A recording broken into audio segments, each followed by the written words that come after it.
10, 9, 8, 7, 6, 5, 4, 3, 2, 1. G'day everyone, my name is David Barnett-Clement and welcome to Options Day Live.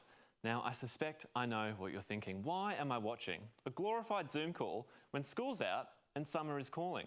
Well, it's because you've just received your ATAR and you have officially finished over a decade of school. Congratulations. There we go. This really is something that's worth celebrating. It's one of those moments when you remember where you were when you got your ATAR. I vividly remember that sense of relief and of freedom. This is the start of something exciting, of the next chapter.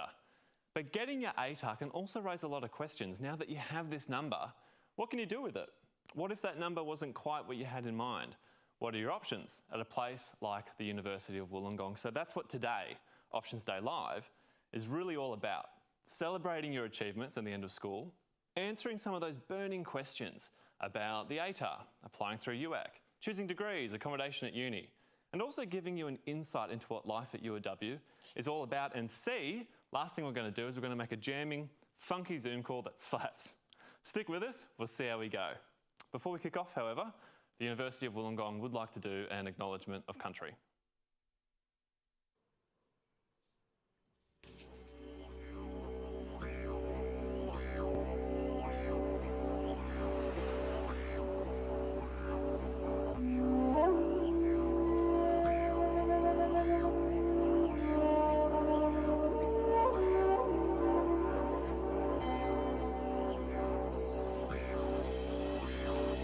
We acknowledge that country for Aboriginal peoples is an interconnected set of ancient and sophisticated relationships. The University of Wollongong spreads across many interrelated Aboriginal countries that are bound by their sacred landscape, an intimate relationship with that landscape since creation. From Sydney to the Southern Highlands to the South Coast. Freshwater to bitterwater to salt. From city to urban to rural. The University of Wollongong acknowledges the custodianship of the Aboriginal peoples of this place and space that has kept alive the relationships between all living things. The university acknowledges the devastating impact of colonisation on our campus's footprint. And commit ourselves to truth-telling, healing and education.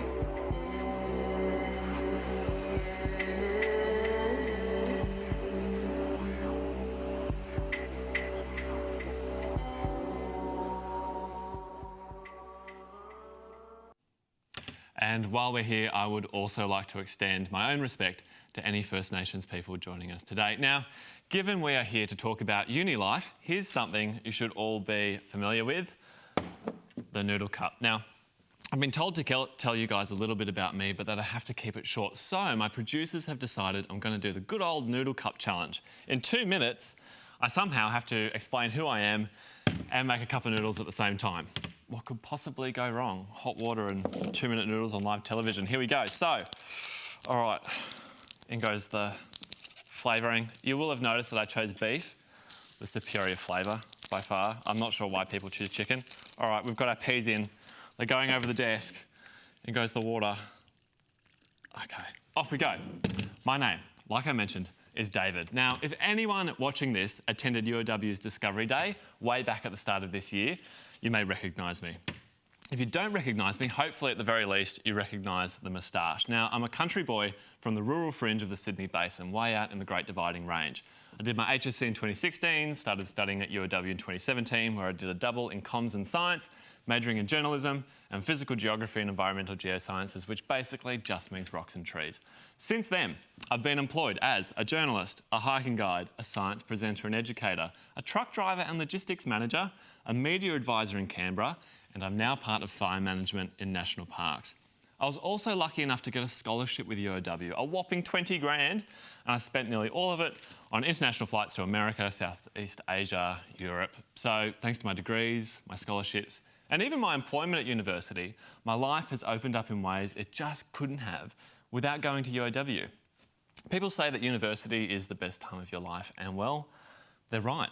So get excited, people. There is so much more to uni than just a cup of noodles. Speaking of, I reckon it's about time for a taste test. I hope it's been about 2 minutes. I think I got that pretty much bang on. All right, here we go. Test. You know what? I think they need a little bit longer. I'm going to put them over there. They can stew. Beef noodles. How delightful. You might also notice that there's a word appearing on the screen below me. That is the start of a 5-word sentence. We're going to be throwing up each of the remaining words in order over the next hour. Now, I want you to keep track of those words. Write them down somewhere. And this is important because there's yours and ours tickets on the line. That's right, 2 tickets to yours and ours, to be precise. This, my friends, is a competition. All you have to do to win is send us the complete sentence at the end of the hour when all 5 words have been broadcast. First to send us a message on Silo, on our question online platform gets 2 tickets to yours and ours. Now, this is a 3-hour broadcast. If you miss the first lot of tickets, don't sweat. There's going to be 2 more hours and 2 more word games to go. Okay, one more important piece of housekeeping.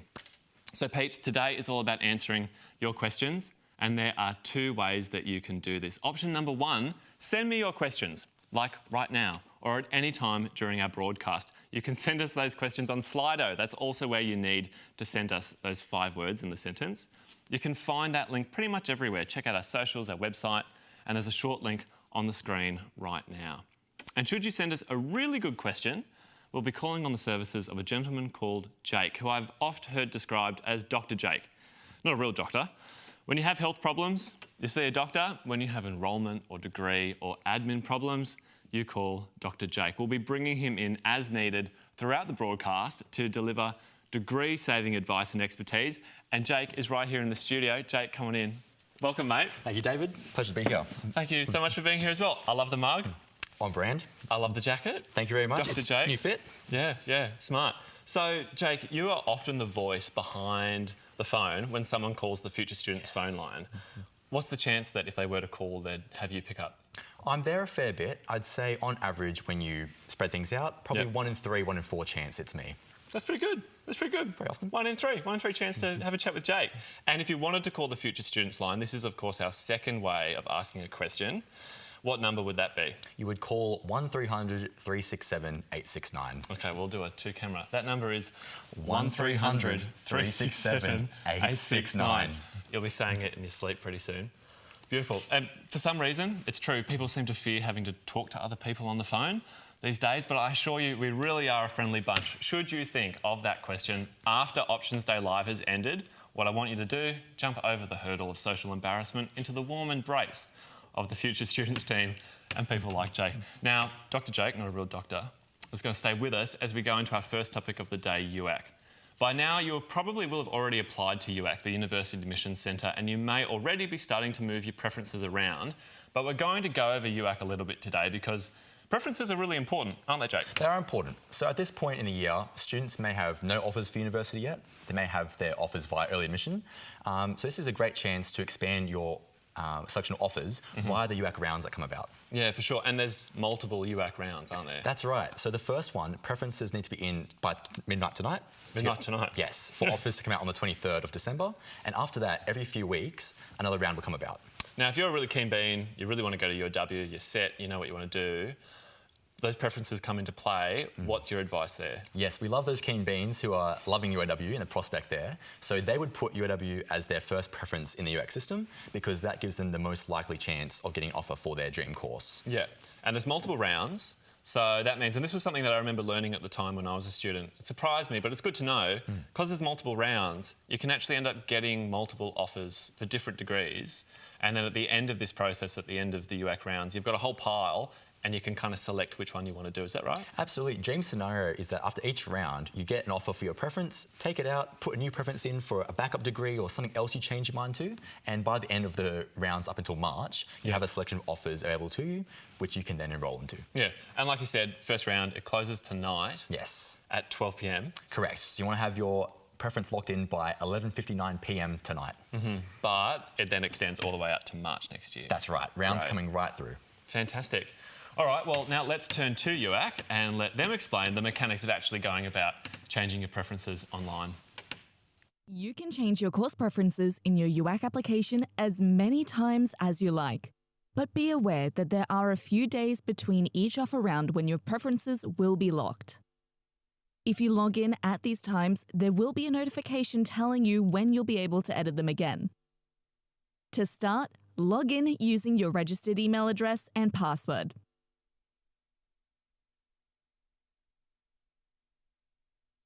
Select the Course Preferences tab. Now you can see your preference list.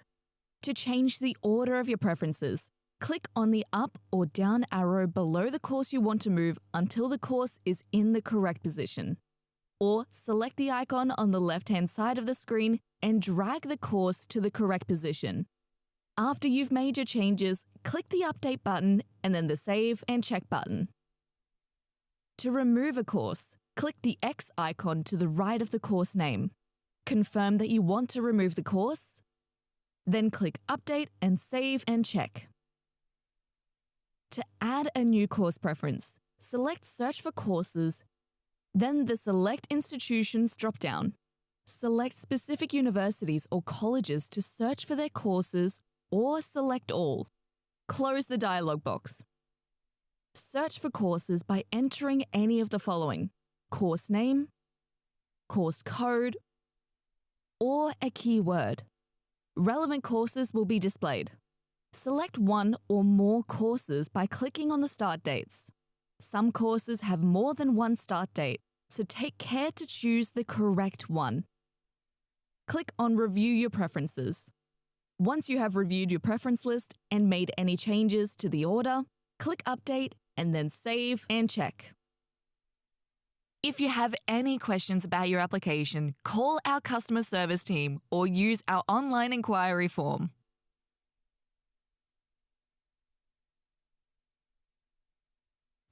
All right, so that was UAC. We're here with Dr. Jake. Jake, the questions are coming in thick and fast, and there's a couple of really good ones. So Vula Karoulis wants to know, early entry, does it affect your ATAR or not? No, so early entry was a separate process. It's complete now. You got an offer or an outcome via early admission, and now that is completely separate to using your final results in the UAC system. Importantly, if you have an offer via early admission, don't need to include that offer in your UAC preferences. Completely separate, early admission is done, separate, they're locked away. UAC is now taking place. Yeah, for sure. So if I wanted to do a Bachelor of Arts, I got that through early admission. I don't need to try and apply for that through UAC because I've got it through early admission. Correct. But if I had a change of mind and now want to do a Bachelor of Science, that's something that I'd have to apply for through UAC. Now's your chance to get more offers, different areas, double degrees. Floor is yours. Yeah, fantastic. We've got another one from Anonymous. What should I do with my offers if I want to take a gap year?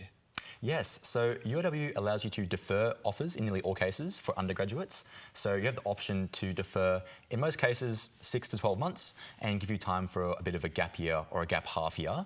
You can defer your offer by doing a search for UOW Defer online and submit a 5-minute form and push your offer back as you need. Yeah, fantastic.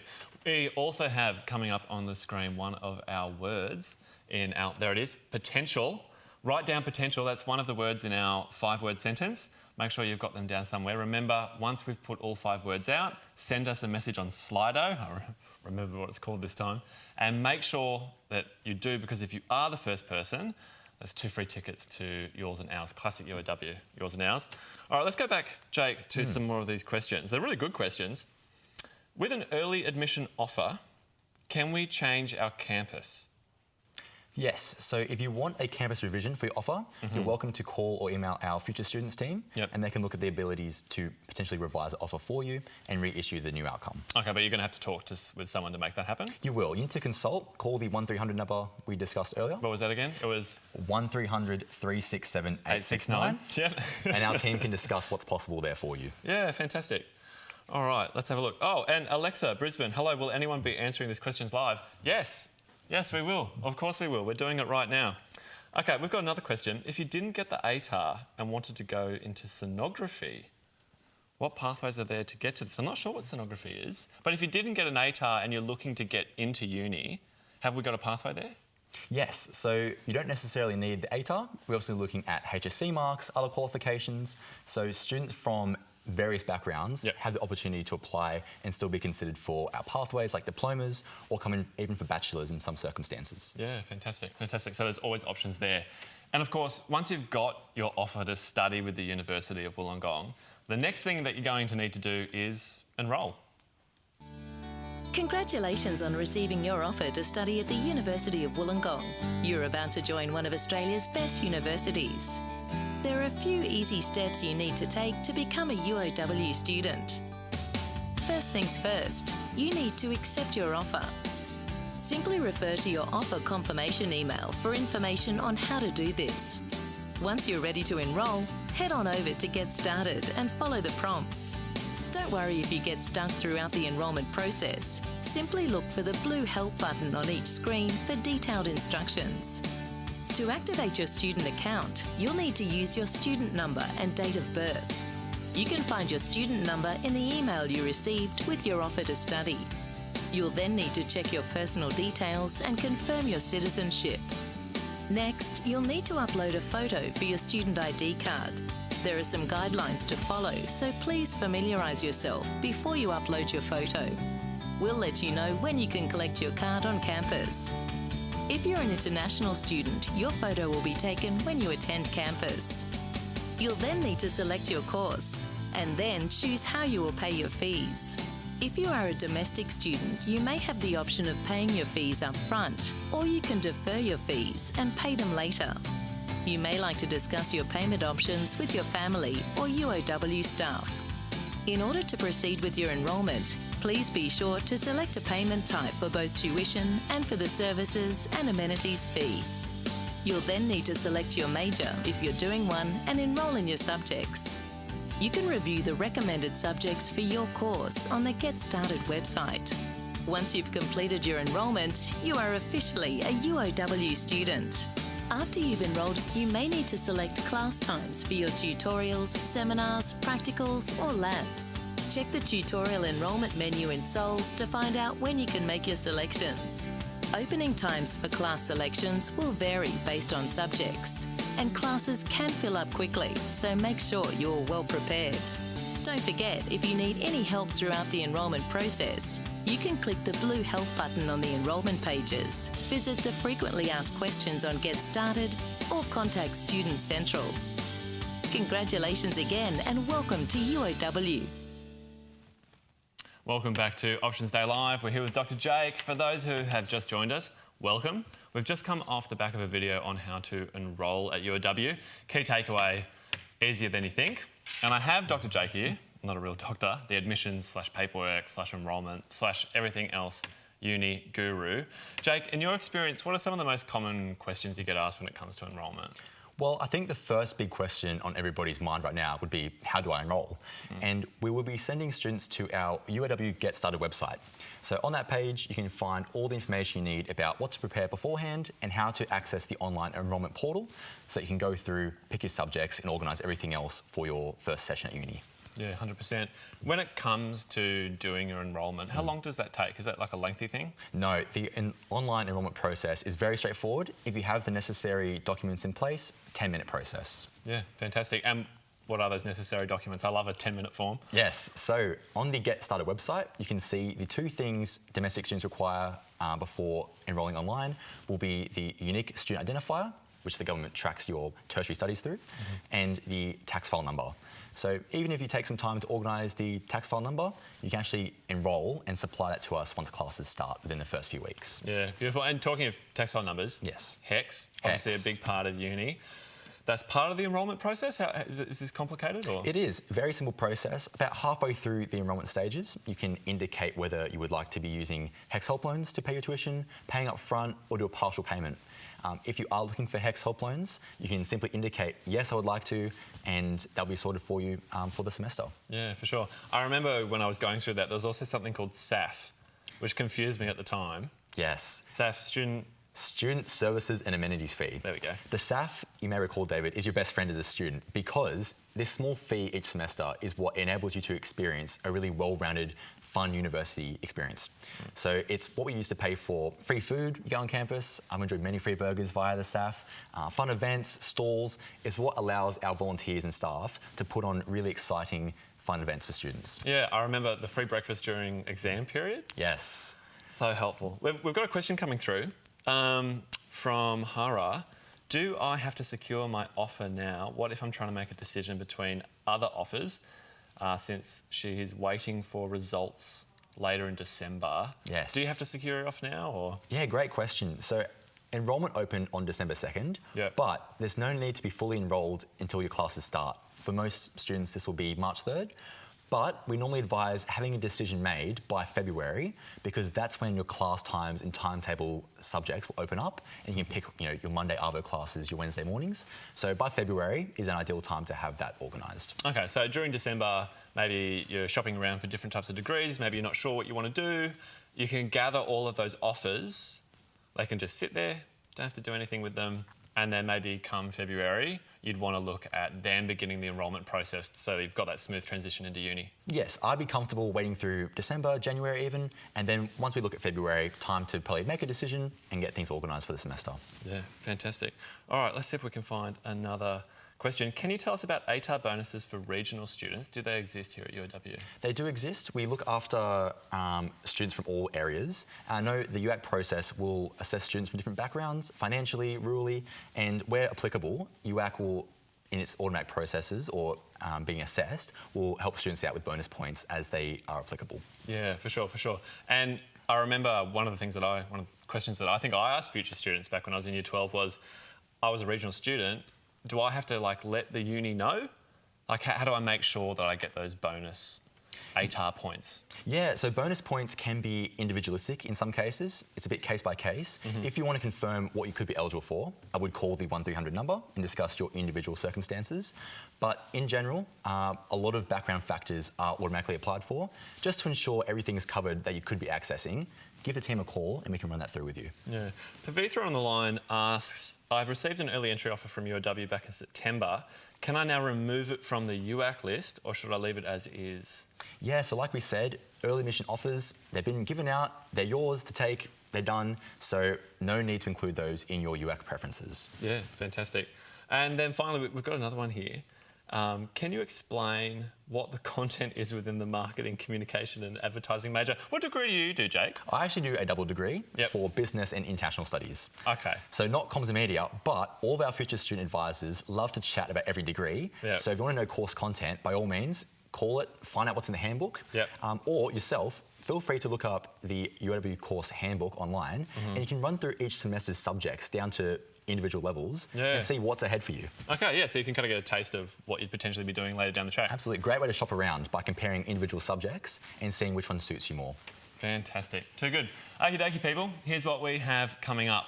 In just a moment, we'll be speaking with the Associate Dean of Education for the Faculty of Business and Law. A little later, we'll also be chatting with the Faculty of the Arts, Social Sciences and Humanities. If you're interested in any of these areas, I definitely recommend sticking around for some of those chats.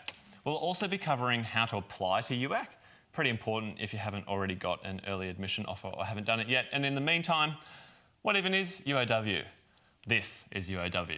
You'll see what I mean. Catch you soon. What's it like to study at UOW? Well, this is your classroom. These are your teachers. And this is your homework. This is your Wednesday night and your Thursday morning.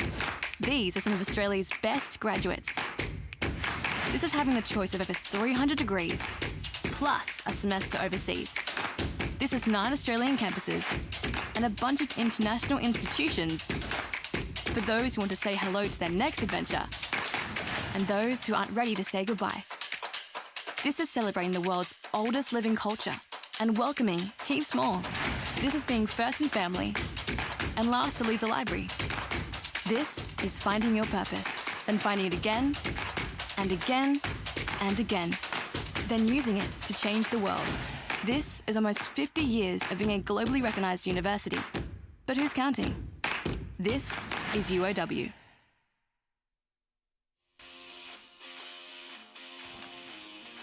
Well, the reason for the call today, John, is something just came across my desk, and it is perhaps the best thing I've seen in the last 6 months. If you have 60 seconds, I'd love to share this idea with you. Yes? Okay, great. Do you want a career where your options are endless and your skills can be applied anywhere in the world? Then a business and law degree from the University of Wollongong could be the perfect fit for you, John. These courses are all about real-world learning. You'll get hands-on experience and practical skills to help you become an independent thinker and a creative problem solver. Our business classes don't just teach theory. They show you how to apply it in the workplace. They let you explore all aspects of business and offer a wide range of majors to choose from. You'll have the chance to join the Business Internship Program, which connects the students with leading companies in the industry. Or you can expand your horizons through a short overseas course. Our law school is ranked in the top 100 globally, which is shaping the next generation of lawyers. Are you hearing me, John? Are you hearing me? You can choose from a range of electives to customise your study to your career goals and create lifelong connections through our first-year integrated program, which places you with the same group of students from all your classes. So, John, how does that sound? Oh, great. Welcome to UOW.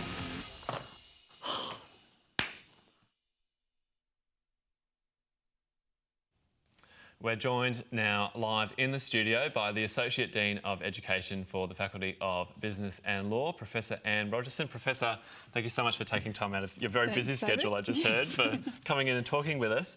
I guess my first question for you would be, how does the university's Faculty of Business and Law integrate real-world experiences like internships into their degrees? Great. We do that in a number of ways. So it can be part of a lecture where someone comes in from local industry or one of our contacts, or it can be even things like in our sports management and marketing major, where you actually go outside and go to sporting events and actually study things in a real context. Our law students do legal competitions and things. So there are a variety of different ways that we integrate it. So it's not just someone standing up in front of a room talking to you, it's actually trying to make it as real as we can. Yeah, for sure. And what advice would you give to students considering doing, a degree in law at UOW? If you want to do a degree in law, our law school is rated the top in Australia for teaching, just in the recent quilt results. So we have an excellent reputation when it comes to teaching law. Very passionate academics about law. Law degrees are structured with the requirements of the federal government in terms of the subjects that need to be studied, and then there are elective options when students get to their third and fourth year. Now, some of these degrees, like a Bachelor of Business, they're quite broad. How can you go about working out what type of specialisation you might be interested in within something like a Bachelor of Business? Within the Bachelor of Business, you have an option of not taking a major or a specialised area of study, or one of 13 different areas of specialisation. So you can choose your own path. The first year gives you a taste of different disciplines, so you can choose a major or a specialisation at the end of first year, or you can decide you want a selection to get a range of experiences depending on your particular interests. Sounds like a bit of a buffet, really. It is. It can be a buffet, or you can specialise. We also have Bachelor in Professional Accounting, in Business Analytics, and so those degrees you can actually specialise from the beginning. You can choose Economics and Finance, but if not, take the General Business one. How can you go about balancing study and work at UOW?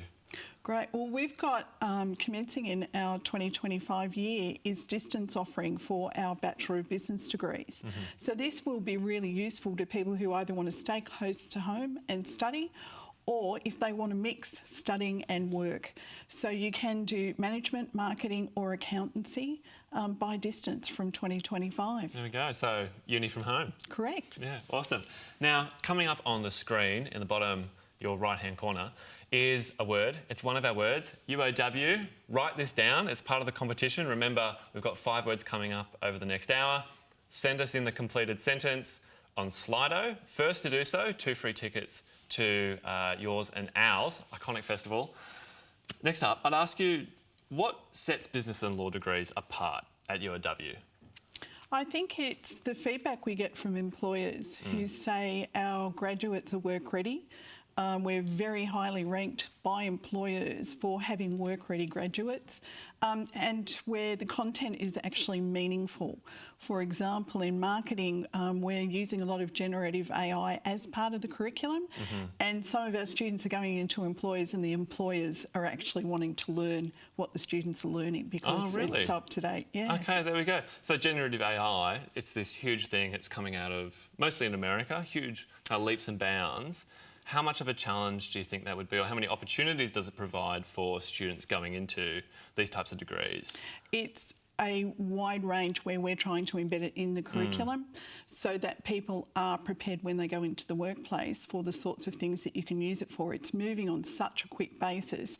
It is a challenge to keep up to date with it, but our marketing people in particular are right across it, as are our business analytics and some of our law academics as well. Yeah, so I suppose it's going to have an impact across both areas. It's going to be what employers are looking for, is people who understand what generative AI is and how it can impact business and law moving forward. And I suppose that's also why we put at the University of Wollongong such an emphasis on having graduates who are ready to go to work, and why that's such a good thing to have when you're a student. You go to university not just to get a degree, but then to get a job afterwards as well. Yeah, for sure. So you mentioned before that we've done really well in terms of our law and our teaching. What are some of the other aspects of our law degrees? I know we've got things called pods. Is that right? What's a pod? A pod is a group. So your cohort in the first year, you go through the same 4 subjects with that group. So it helps you create friendships, circle of people. You can progress with your study. So it's a unique way of actually starting off your law degree to give you confidence coming into university. Yeah, fantastic. Well, thank you very much for coming in, Em Rogerson. Really appreciate it. Great. Thanks for having me. Thank you. Okay, so in this next segment, we are going to continue the UAC journey we started a short time ago. We've already gone through UAC preferences, how to change them, why you might want to change them, and what this means when it comes to applying for a degree. But to change your preferences, you actually need to have a UAC account to begin with.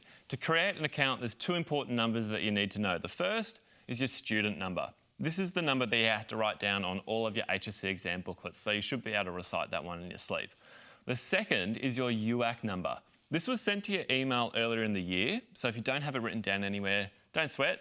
Just go to your email, do a sneaky control search for that puppy.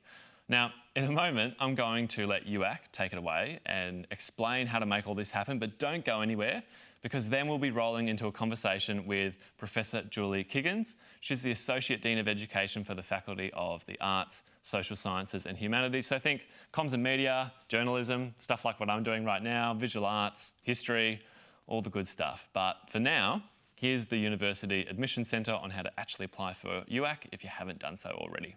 To get started, head to the UAC website, uac.edu.au. Click the Apply or Login button and select Undergraduate Application from the drop-down menu. Read the information on the Start page. Take particular note of the application fee. Click the Start Your Application button. Register your application by entering your personal email address and a password. You'll be emailed a link to verify your email address. Once that's done, go back to the application start page and log in using your registered email address and password. Select your citizenship and tell us that you're a Year 12 student. Enter your Year 12 student number and a 4-digit UAC PIN. It's important to do this because it allows us to match your end-of-year results to your application. It also means you'll be able to apply for the school's recommendation scheme. If you're a New South Wales HSC student or an ACT Senior Secondary Certificate student, we emailed you your 4-digit UAC PIN in April. So, enter your NESA or BSSS student number and then the UAC PIN in that email. If you're an IB student or you're studying an Australian Year 12 qualification in another state, enter your student number. Then for your UAC PIN, use the 4 digits of your date of birth. For example, if your birthday is 3rd of October, your UAC PIN will be 0310. The help text here gives examples of student numbers and UAC PINs. Once you've entered your student number and UAC PIN, click Continue to move to the Personal Details page.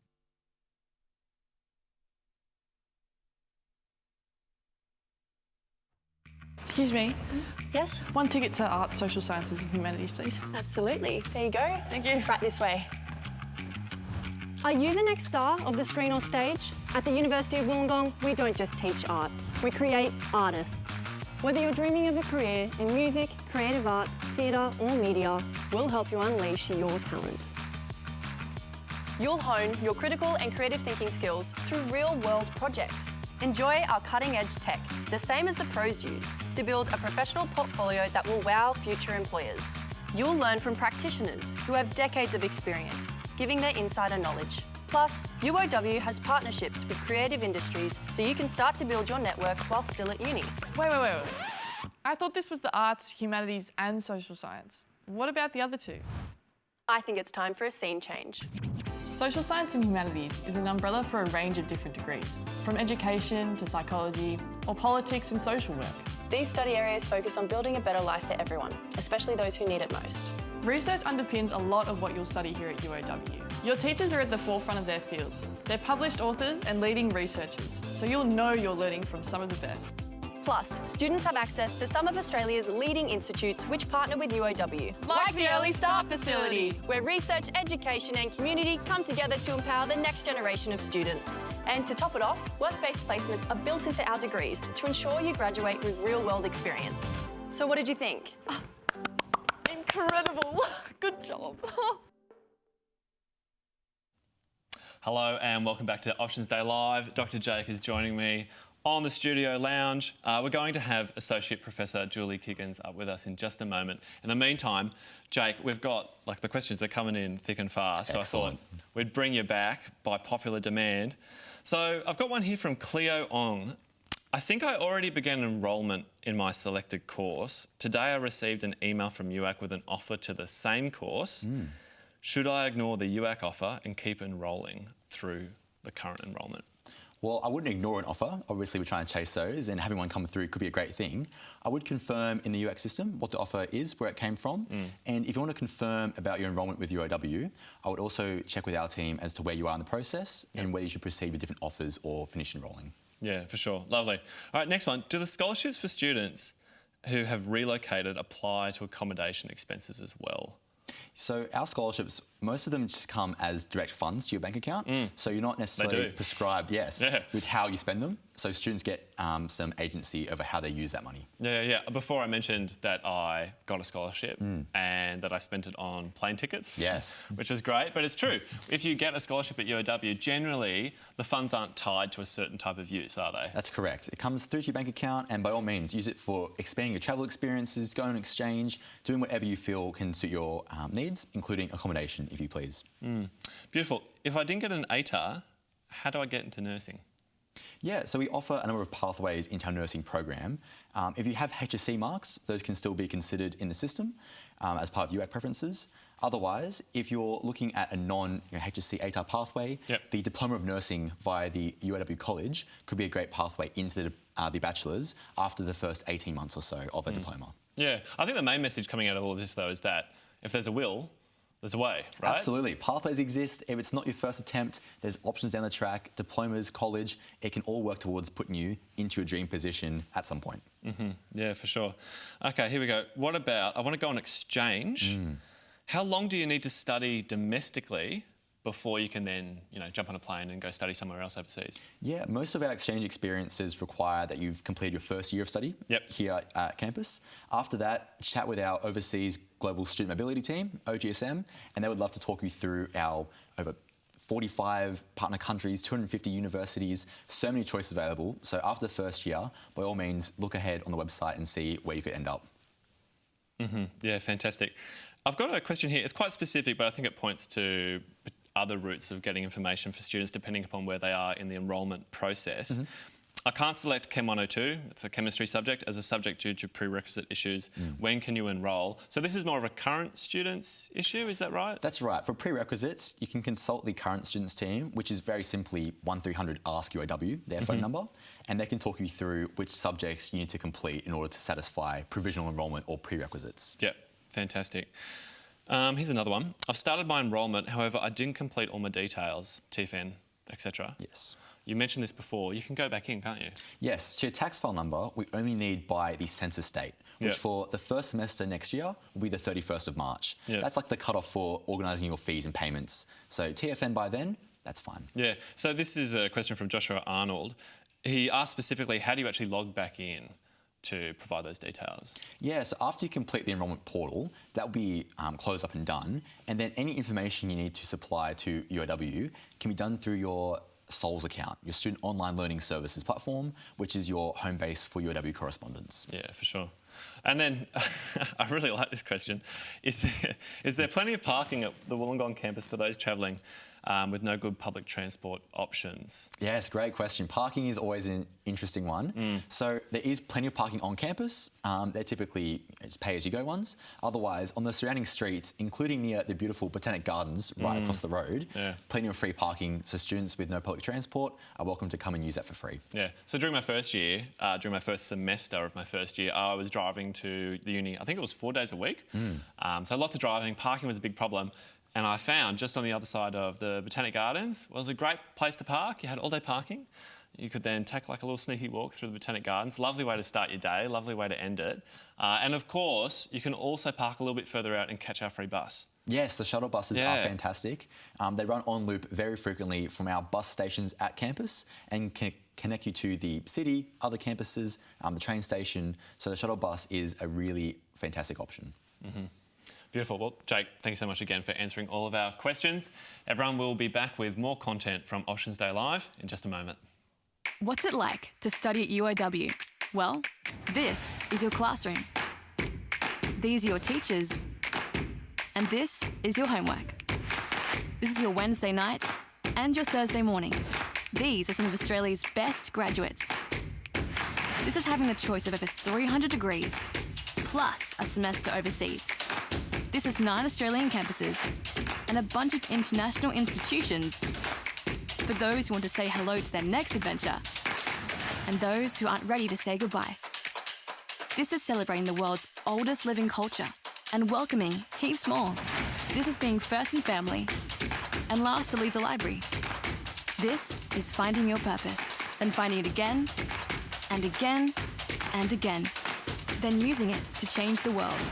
This is almost 50 years of being a globally recognised university. But who's counting? This is UOW. Welcome back to Options Day Live. Thanks for staying on the wild ride that is the Options Day Live Express. For those who have been with us since the start, remember to keep an eye out for the last words that are going to be rolling across the screen. If you want a chance to win 2 tickets to yours and ours, remember first to message us with that completed sentence to the completed sentence is off to the festival with a friend for free. If you're only just joining us, don't worry, stick around and you'll also have the chance to win 2 tickets to Wollongong's iconic music festival, yours and ours. Like I said before, it's a classic. But back to scheduled programming. We are currently talking about the opportunities and options available to you at the Faculty of the Arts, Social Sciences and Humanities. And to get us up to speed, I'm joined in the studio by the Associate Dean of Education for ASH, Associate Professor Julia Kiggins. Thank you so much for joining. Thank you. Thank you for having me. So I guess the first question that I've got for you is we're talking to a lot of Associate Deans of Education tonight. What's your role? What's your role in the student experience? Okay. So I think to understand the Associate Dean Education role, you've got to understand the structure. So you just said the beautiful long title of my faculty, the Arts, Social Sciences and Humanities, which we lovingly refer to as ASH. So that's the umbrella. And then under the umbrella, you have 6 schools. And that's where, that's the education, psychology, social sciences, TAME, the Arts English Media, School of Liberal Arts, and I always forget one. Of course, I have. It's not journalism, is it? HSI, Humanities Social Inquiry. There you go. So that's our 6. So they sit under the faculty. So I work at the faculty level. So what I have to do as an Associate Dean Education and my colleagues who are coming in and out from the program today is we look after the teaching and learning across the 6 schools or the 4 schools or the 3, however many schools sit in that faculty. In mine it's 6. So I look at the teaching and learning, I look at the quality, I look at the course reviews. We always review our programs every 5 years. They go under a big review microscope, if you like. So I will chair that committee and look at that. I'll chair the look at the accreditation, making sure that some of our programs are accredited by external bodies. So it sounds like there's a lot of effort that goes into making sure the degrees are good. This is just to make sure the degrees are up to scratch. I work very closely with the heads of school. So each school has a head of school. Any time that something is new coming through from a school, we work together at length before it comes to my committee, which is called the Faculty Education Committee, and that's where we approve it and send it on its way through various approval processes. So that's just that. That's what we lovingly refer to as the course portfolio. Other aspects of my job are things like this, admissions. So from open days, early admission, and now today, which is the big day where... So potentially a lot of our audience tonight might have met you before. Yes, because I did do all the early admission congratulatory events just recently in November. I think I did 4 of those. So I saw some very familiar faces, which is really lovely because sometimes I just see lists and I never see the faces that go with those names. Yeah, the personal touch. The personal touch.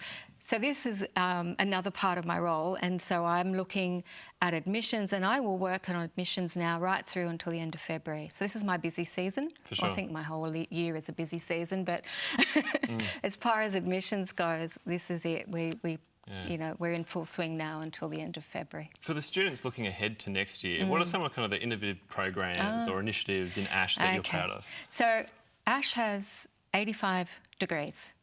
All right, so I can't possibly list them all. Cover them all. So that's the single and double combinations, okay? So out of those 85 degrees, innovations are everywhere. Each program has something that is just a standout. For example, where we're sitting today, Building 29, which is the Gillian Broadbent building with our own TV studio, is part of the School of the Arts, English and Media. So the students that study in the School of TAME, which is how we abbreviate everything here, get to be here. You get to play here. This is your building. It is phenomenal. 3 floors of just innovation. Across the road, at the Ring Road, we love it. Across the road is the Early Start building. Amazing. With our very own discovery space where children are coming onto campus every day.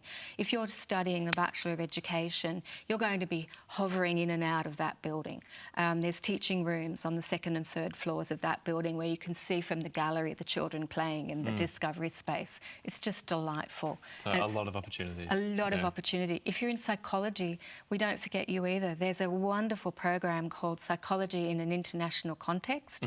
So for students that are in about their 3rd year, they can apply and they go to Singapore and work with our students at our Singapore campus and do a psychology project. Not a bad gig. Not a bad gig. And then there's Nepal and India and Thailand and all sorts of different programs that pop up along the way as part of the set courses. Yeah, fantastic.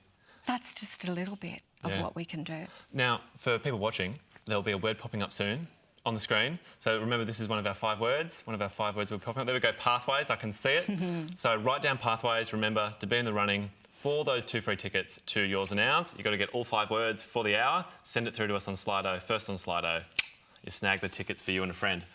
Sounds good. Julie Kiggins, so how do ASH degrees prepare students to kind of understand and connect with and make meaningful impact on people and communities? Yeah. Okay, so as I said, 85 degrees, but at the centre of each of those degrees is people.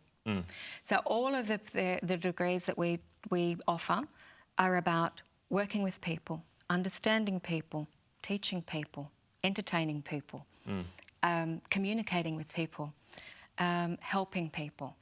It's because we have, just social work, psychology, education, creative arts, I mean, so everything, every touchstone has people there somewhere in that degree. Yeah, I remember I took journalism here.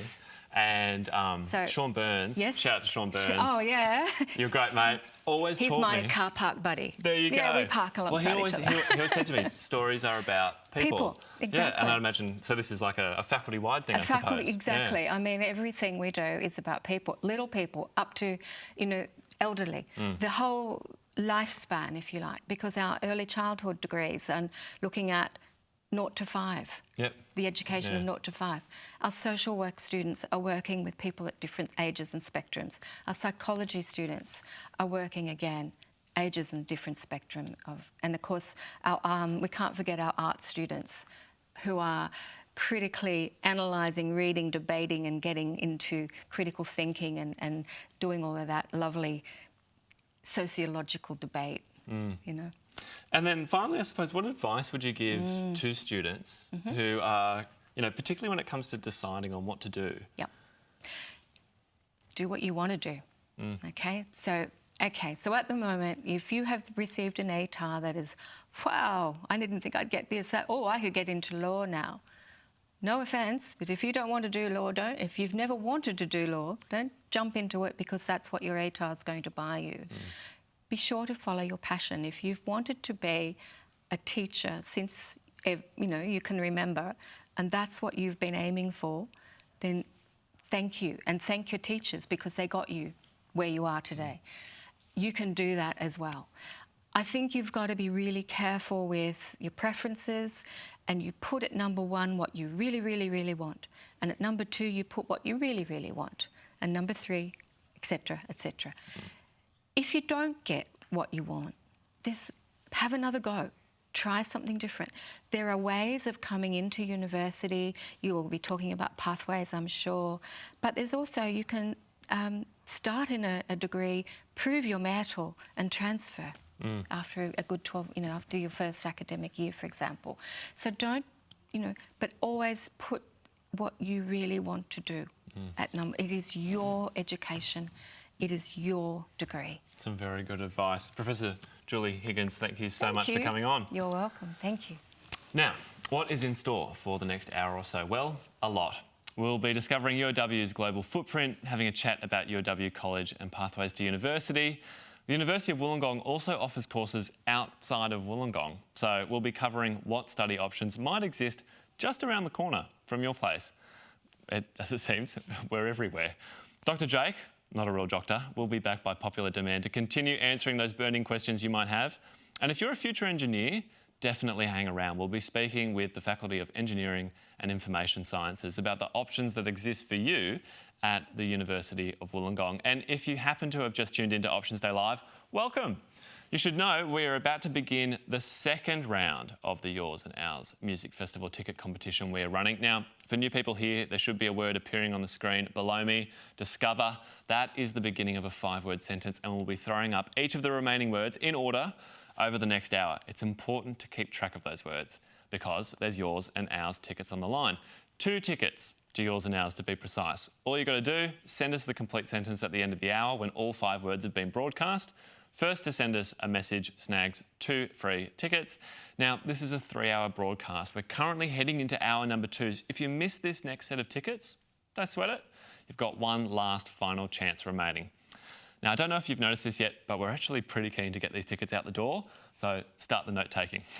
But for now, let's head overseas. The University of Wollongong is more than a university and bigger than Wollongong. UOW is ranked in the top 1% of universities worldwide. Our home is Wollongong, but our impact is global. With 9 Australian campuses, a range of offshore campuses and teaching locations, and more than 400 partners in 45 countries, we are bringing Wollongong's world-class education to the world. Here's how we got there. In 1993, UOW was the first foreign university to establish a campus in Dubai. Starting with just 8 students, UOW Dubai has grown to more than 3,500 students and is one of the most respected and prestigious universities in the United Arab Emirates. UOW Hong Kong was established in 2015, following the transfer of stewardship of the Community College of City University Hong Kong in 2019. UOW expanded its global network with campuses in Kuala Lumpur and Penang, Malaysia. In 2024, UOW continues to grow its global vision with a presence in India. UOW India has opened in the new Gujarat International Finance Tech City in India, allowing local students to experience a global university education. UOW's vision is to inspire a better future through education, research and partnership. UOW is excited to be a driver of change in a future full of new opportunity. Ladies and gentlemen, we have just reached what we call in showbiz the top of the hour. Now, if you've been following our Make a Sentence and We Give You Free Things competition, it's time to get excited because it turns out we do have a winner for the first set of yours and ours tickets. We will be reaching out to you very, very shortly, making sure that that happens. So we're going to get in contact and make sure that you have got those tickets. Congratulations for the winner. It's amazing to actually win one of these competitions. And like I said, we'll be in touch to get your details and yeet those bad boys over your way. I have also noticed I keep using slang. I really should calm down with my slang. If you're not careful, I might start chucking like the odd dab in there or something. Anyway, once again, congratulations to our winner. We'll be in contact. Have the best time at yours and ours. I'll probably see you there. Next up, UOW College. Getting into uni can be challenging. I didn't always feel ready or sure about my future. At UOW College, I wasn't alone. Now that I've finished my college course, I'm keen to get into the second year of my bachelor studies. UOW College gave me the confidence to be myself. I feel ready and prepared for what's ahead. UOW College helped me open these doors.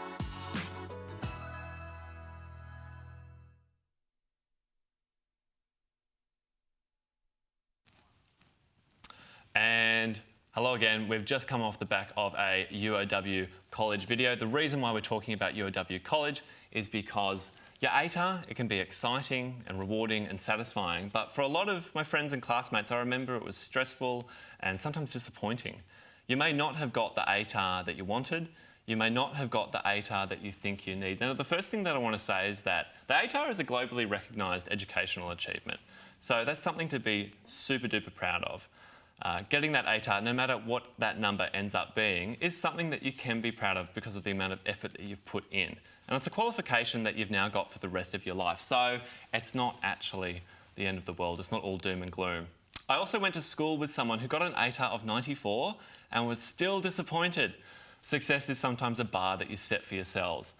Lastly, and perhaps most importantly, there are plenty of ways to get into university should you not have a cracking ATAR. And to tell us a little bit more about those options, we're joined by Eloise Meyer. She is the Marketing Coordinator for UOW College, and Annalia Hopper, who is currently studying pre-medicine. Thank you both so much for coming in. Thanks for having us. Thank you. So I might start with you, Eloise. Nice and simple. What is UOW College? Yeah, so UOW College is a part of the University of Wollongong, and our aim is to help students pathway into the university that may have not met direct entry. Mm-hmm. And that's kind of who it's for, people who maybe didn't quite meet that cut-off and are looking for an alternate pathway. Yeah, there's also students that will come in that, you know, may necessarily have met the pathway into university, but maybe felt they need a little bit of extra preparation, or might want a career-ready qualification as well. You can also go to the college just for a diploma, can't you? Exactly, yeah, all of our diplomas are nationally recognised qualifications. Yeah, fantastic. Yeah. How common is UOW College as a pathway into uni? It's more common than you'd actually think. There's a lot of students that end up taking a UOW College pathway from all different walks of life. So, you know, people that have recently left school, so a lot of, you know, your viewers might be, you know, finishing Year 12 now, and people that maybe had a gap year and decided later on they'd like to come into university but can't get directly in. Yeah, I've got a family friend, left school a long time ago, didn't get an ATAR, decided she wanted to become a psychologist, which is quite a competitive degree. Yes. And it was college that got her through to it. Yeah, which is great to hear. Now, Eloise, when I was at uni, I remember having chats with people. There were generally two types of people. First type of people would say to me, ATAR, most important number ever. It's going to impact you for the rest of your life. It's so important. The other camp of people would tell me, ATAR, doesn't matter, no impact. don't even worry about it. And once I'd gone to uni, I realised it was kind of somewhere in between. The ATAR can help you get to where you want to go. At the same time, it's not the be-all and end-all. Does that sound about right to you?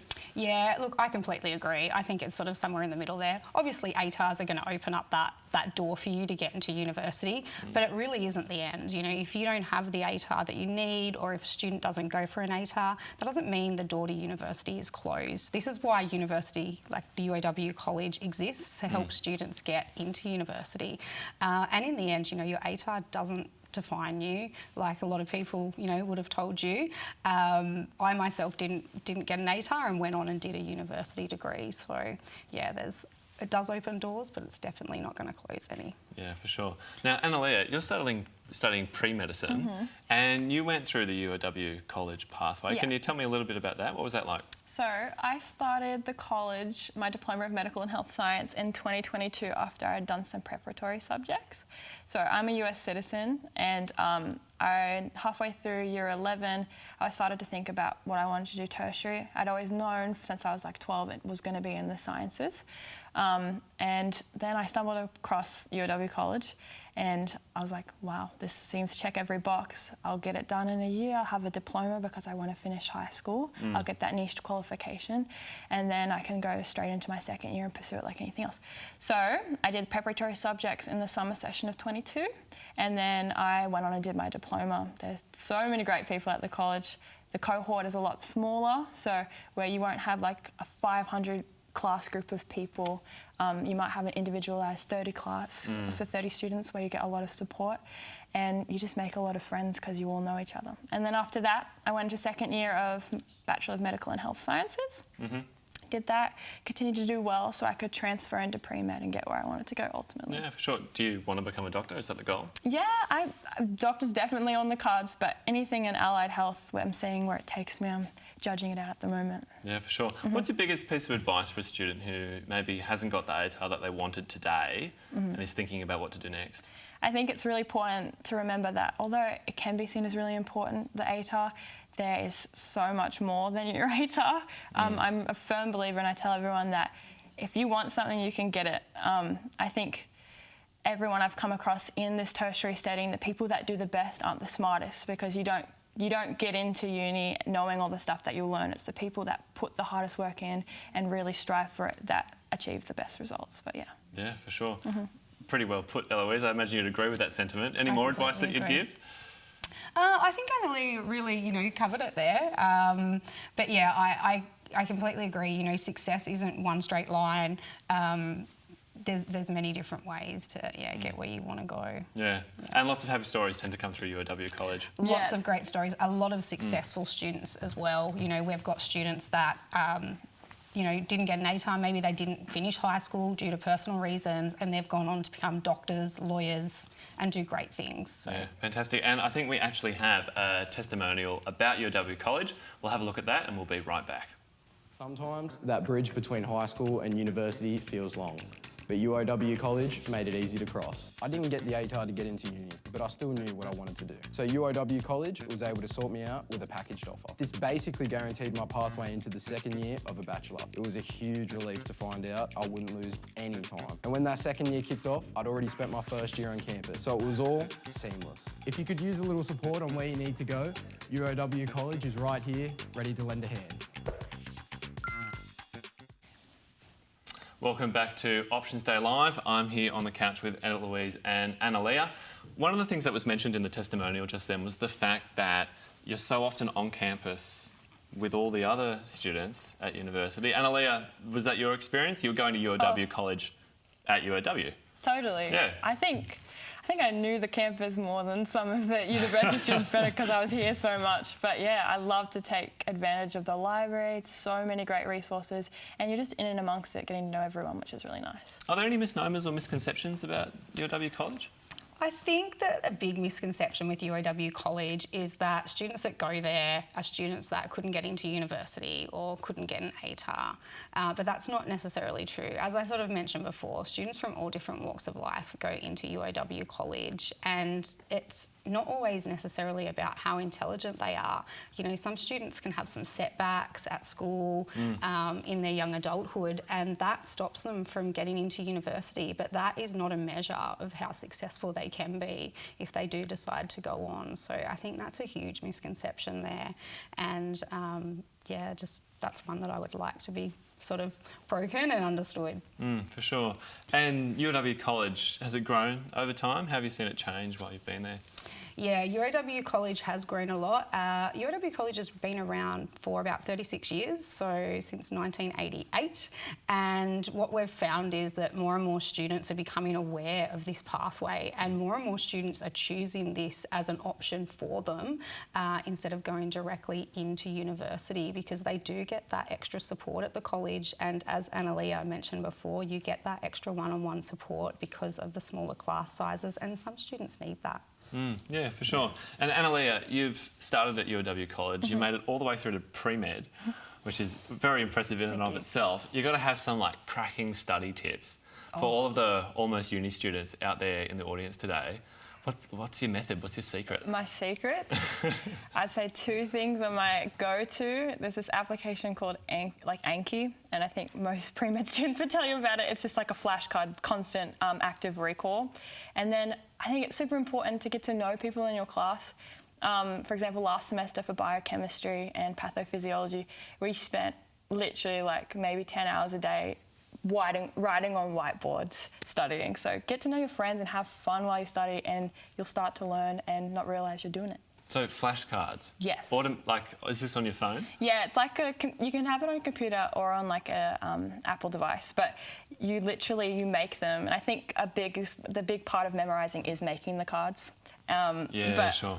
They give it to you, you like answer the question, and then you rate how well you answered it, and then it'll come back depending on how well you've rated it. There you go. See how things change. For me, it was always just like pieces of paper that I'd write notes on and stick up in the shower or the bathroom mirror or something like that. Yeah, fantastic. Any other tips or tricks? Just appreciate what you learn. Yeah. No, it's a gift. It's not something that you're burdened to do, because it's really exciting what we get to learn because we're choosing it. Eloise, you mentioned before how often the classes are a lot smaller, potentially more supportive, you get more of that one-on-one time. Does that mean that it's a more kind of welcoming and personal environment as well? Yeah, definitely. I find students feel less lost in the UOW classes, and it's a really nice transition as well. So, you know, going from high school straight to university can be a little bit scary sometimes. So it's a nice stepping stone between high school and university. The college is that nice little middle ground there. What's the vibe like? The vibe's great, and as we were sort of talking about before, because we are on the same campus, we really do have access to everything university students have access to. So all of our students can join the clubs and societies. They can, you know, go to all the different UOW events. So it's a really great vibe. The teachers sort of become more like your friends. I know Annalia was mentioning to me before that, you know, she has some really great relationships with her teachers at the college, and she'll still see them on campus, you know, on a day-to-day basis and catch up with them. And yeah, it's really lovely. Yeah, helping kind of like build that UOW community. Oh, totally. Yeah, and talking about that sense of community, like the transition from college through to becoming another uni student, like, was it even a transition, or did you just go back to uni one day and, you know? Because you're using so many of the same facilities and labs and classrooms, it's really like you're going, but just with kind of a bigger cohort, I guess, when you're in the university. But it's a really good easing. Instead of just being dropped straight into a lecture hall with 500 other people, it's more like it eases you into it, and you kind of get to, you know, get it under the ropes before you're chucked in. For sure. And then I suppose, just generally, whether it comes to uni or life or work or study, have you got like one piece of advice? If you could give someone one piece of advice, you're just about to start uni, what would it be? Me? Yeah, okay. Maybe I'll get one from both of you. Again, get excited to learn. I think that's the most important part, because it's such a privilege and it's such a cool opportunity that we get, especially at UOW. The campus is beautiful, the staff is beautiful, so get excited. Yeah, fantastic. Louise? I think my piece of advice is, find your people. Yeah. I mentioned before you can join the clubs and societies, so join those. There's so many different clubs and societies at the University of Wollongong. So join one that you're interested in, It may even not be related to your study. It may be something that you're interested outside of study, but do that and you'll find your people very quickly and the experience will just be so much better. Yeah, fantastic. Eloise and Elliot, thank you so much for joining us today. Great, thanks for having us. Thank you. All right, now, before our next segment, a short story. So in my first year of university, I decided I was going to become a surfer dude. So I was going to get the tan, get the hair, rip some waves. The first and last time that I went surfing, I nearly broke my nose, I swallowed a lot of seawater, and I ended up alone and dispirited on a windswept beach, weeping quietly as I realised I would never have dreadlocks. All of this is to say that just like surfing isn't for everyone, neither is UOW's main campus. So what would a day in the life of a student at our Liverpool campus look like? Let's find out. Hey Anna, Yeah? what happens if you don't live in Wollongong? What do you mean? Well, you want to study at UOW, but you don't want to move away from home. What if you live in Sydney or the Shire? Oh, UOW has a campus in Liverpool. Really? Yeah, UOW has campuses all over New South Wales. Oh, I didn't know that. Like you said, not everyone wants to move away from home after high school. Sometimes it just doesn't make sense, especially if you're only moving like 40 minutes away. Your whole life is there. Your friends, your family, someone to cook your dinner. Wait, I gotta call my dad. Remind me. UOW Liverpool wouldn't look like this. Yeah, it's different, but it has its advantages too. Smaller class sizes and lower teacher-to-student ratios. Plus, it wouldn't take you 15 minutes to walk across campus. I've been so good at getting my steps in though. It has everything you need in one place. Study spaces, chill-out areas and student kitchens so you can heat up last night's bag bowl. And it's right in the centre of Liverpool, so you have cafes and shopping centres just at your doorstep. But surely they wouldn't offer all the degrees. There are like heaps. Yeah, but they do offer the most popular ones, like nursing, law and IT. I think they're adding more courses next year as well. There's pathway programs and there's scholarships just for Liverpool students. Huh, that's cool. Why all the questions? What aren't you telling me? Oh, nothing. It's just good to know that a world-class education isn't always a world away. Anyways, gotta run. Netball tonight? Yeah.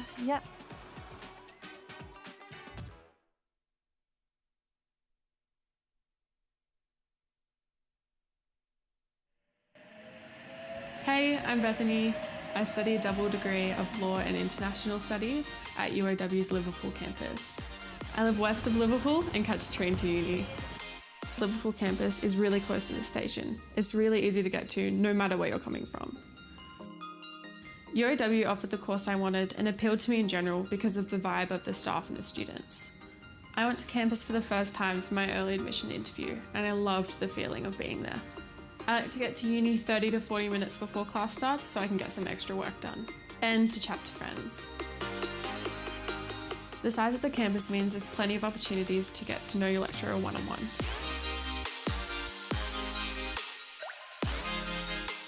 Through my study, I've become so comfortable here. It really feels like a home away from home. I usually get lunch with friends. Being so central means there's heaps of nice cafes nearby. Everything I need is a maximum 5-minute walk from campus. I generally won't go home straight away. I like to study on campus for another couple hours. It's really nice that I'm able to still live at home and study my dream degree.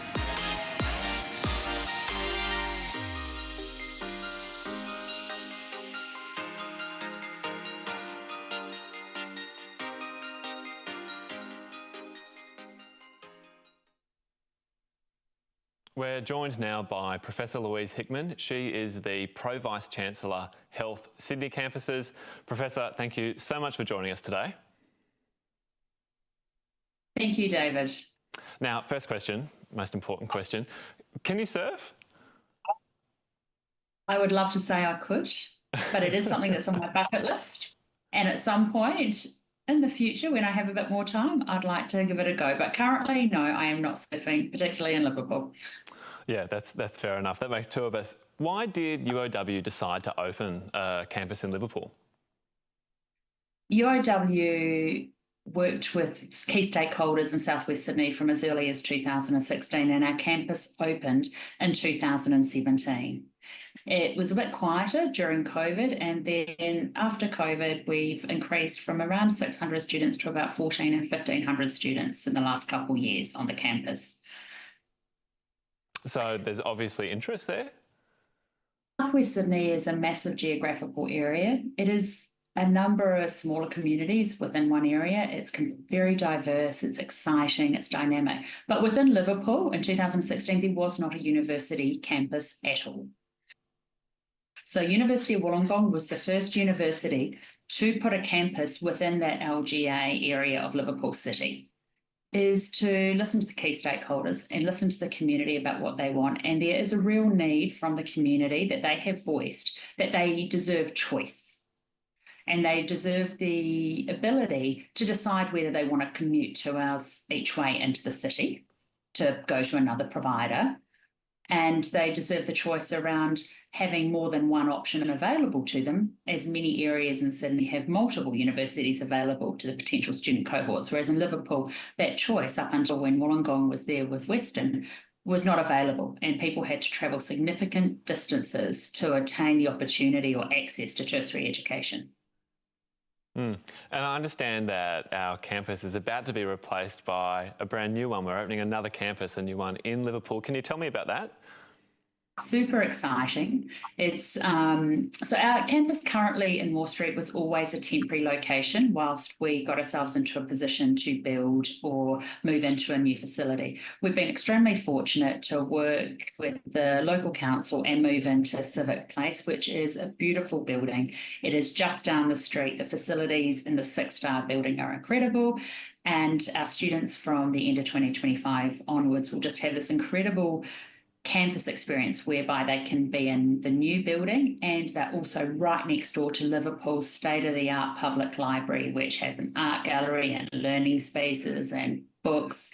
It's all very close to the train station, to the hospital. Liverpool CBD is walking distance to most things. So it'll just, the student experience of having a campus in the heart of Liverpool that's just amazing with the incredible facilities will just be a completely different student and staff experience. For sure. And not only do we have a new campus in the pipeline, we're also offering more degrees in Liverpool next year. Can you tell me about what those are, what's on offer? Yeah, so one of the ones I'm really proud of is the Bachelor of Primary Education. There is a huge need in Western Sydney to improve access to educational attainment across all areas, from early childhood to primary to secondary.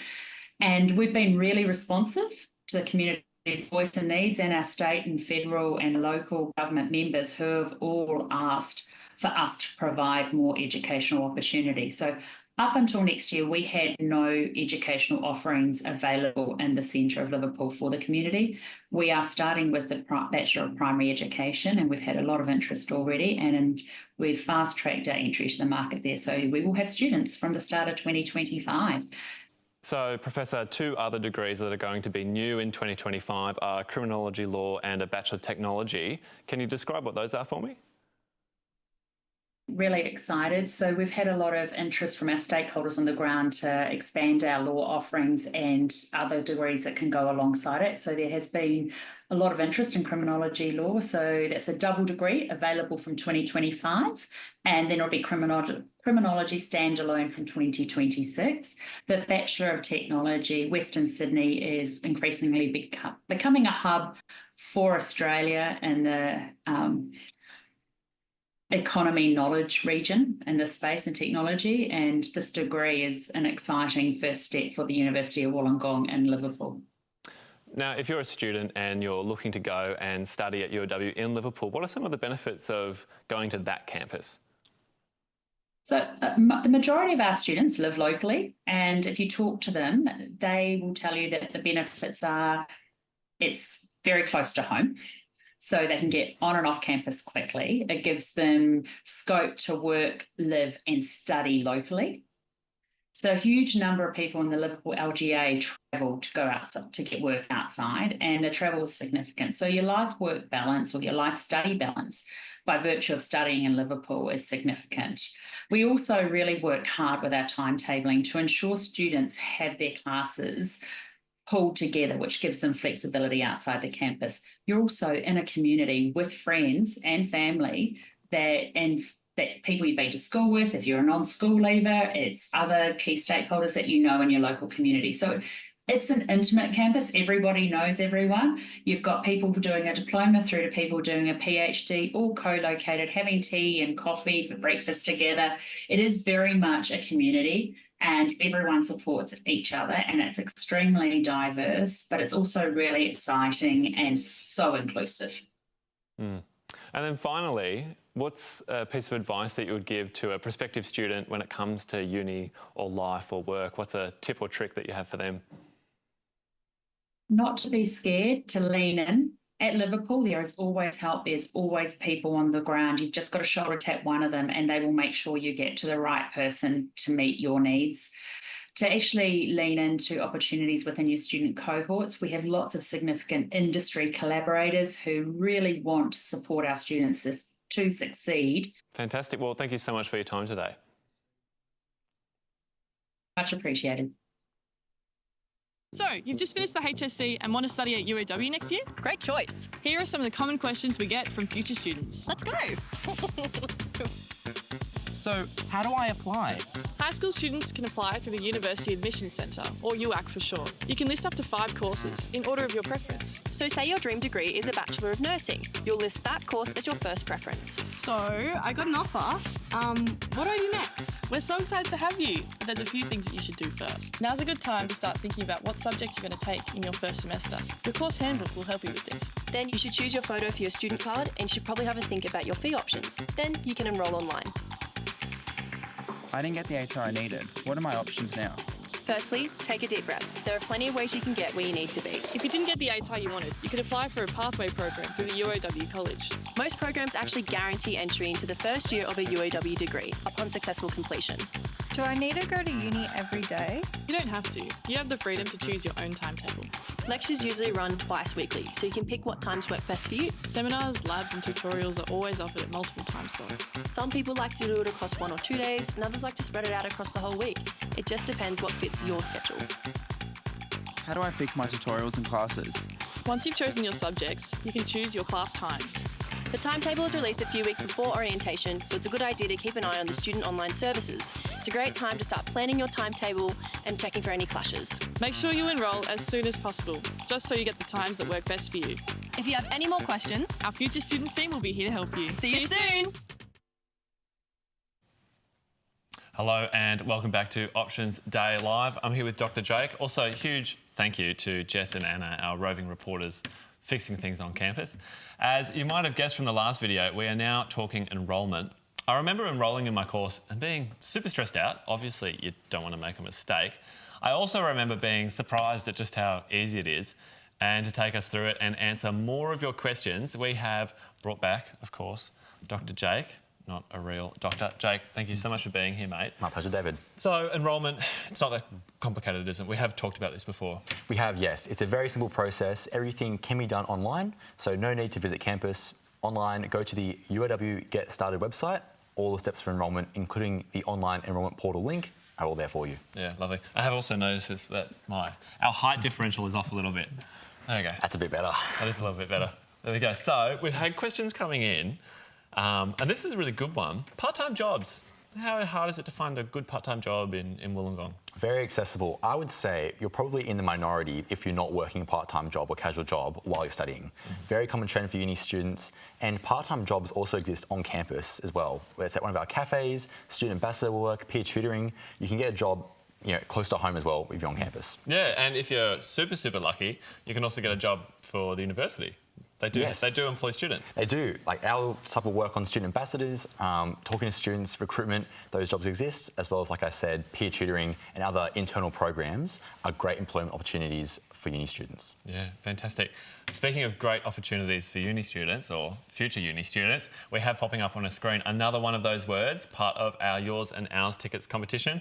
The word this time is research.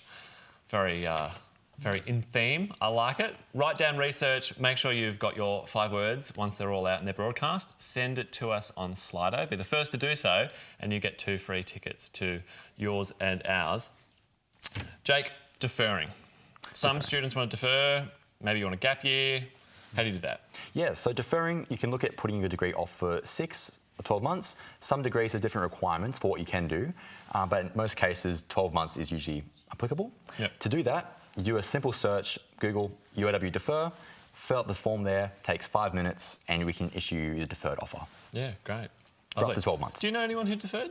I do. I had many friends from high school who decided, I want to work first, I want to travel, and took the time off, did that, and came into uni a bit refreshed. But by all means, if you're a keen being like myself, who want to get straight into it... Or me, I was the same. Sometimes you just want to keep it going, not lose momentum from your studies, and just dive right in. That's the one thing I would say. I did find that having come out of the HSC, like, my study skills were super sharp. Yes. And being able to apply that to uni straight away seemed to be helpful. You do get a big break, and bear in mind as well, from the end of the HSC through to start of uni. By the time classes start in February or March, it's been 2-3 months. Yeah, for sure. What about bridging courses? So some people, they go and they do the HSC, there's certain bands that you have to achieve for certain types of degrees. Do we offer bridging courses at UOW? We do offer bridging courses. We offer bridging courses for our maths and some of our science areas as well. So those are common subjects where students need a certain background of knowledge to do well in their first year subjects. So if you feel like you missed a subject in high school for that, or you need to brush up, our bridging courses will be running in February. And if students have any inquiries about that, feel free to call our team and we can direct you to the right source.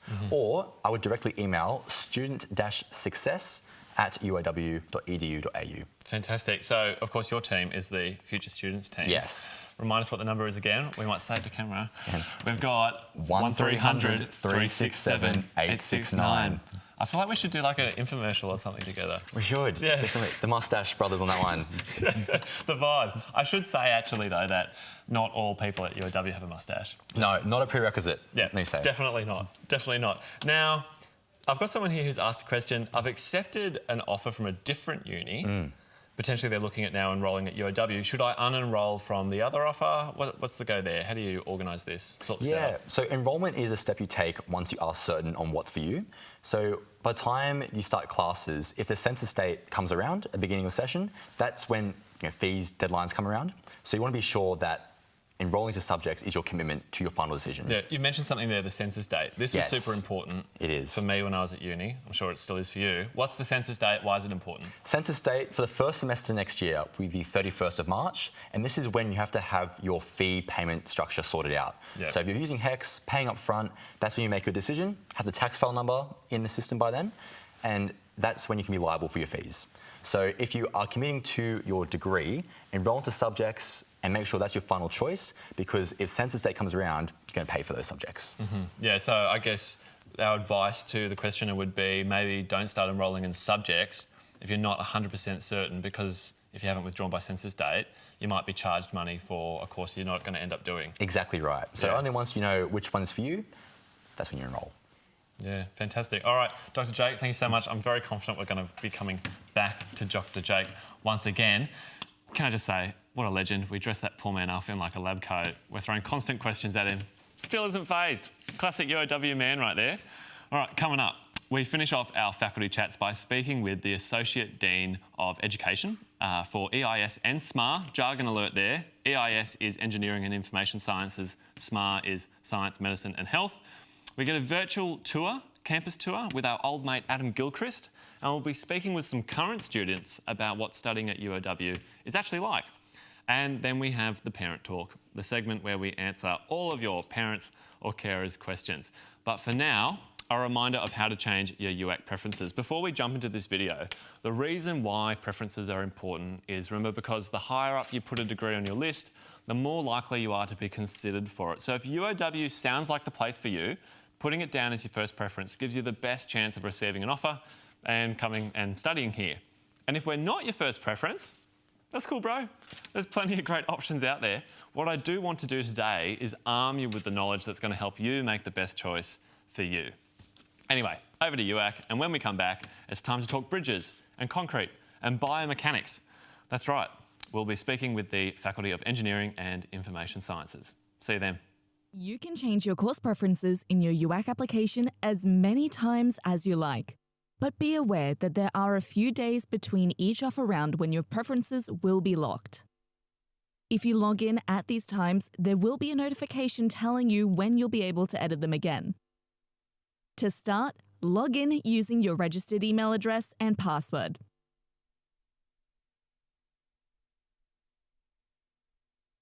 Select the Course Preferences tab. Now you can see your preference list. To change the order of your preferences, click on the up or down arrow below the course you want to move until the course is in the correct position. Or select the icon on the left-hand side of the screen and drag the course to the correct position. After you've made your changes, click the Update button and then the Save and Check button. To remove a course, click the X icon to the right of the course name. Confirm that you want to remove the course, then click Update and Save and Check. To add a new course preference, select Search for Courses, then the Select Institutions drop-down. Select specific universities or colleges to search for their courses or select all. Close the dialog box. Search for courses by entering any of the following: course name, course code, or a keyword. Relevant courses will be displayed. Select one or more courses by clicking on the start dates. Some courses have more than one start date, so take care to choose the correct one. Click on Review Your Preferences. Once you have reviewed your preference list and made any changes to the order, click Update and then Save and Check. If you have any questions about your application, call our customer service team or use our online inquiry form.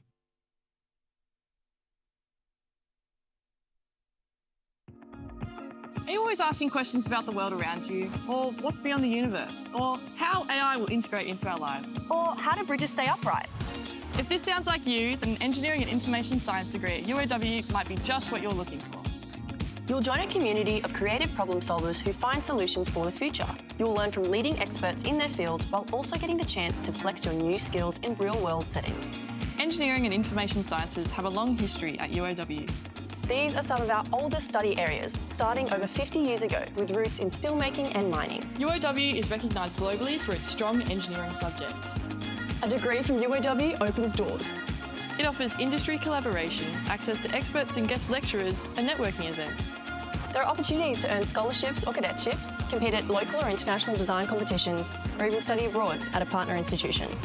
Breakthroughs in mathematics, physics, engineering, computer science and IT are empowering the next generation of students. I suppose the next question is, are you up for the challenge?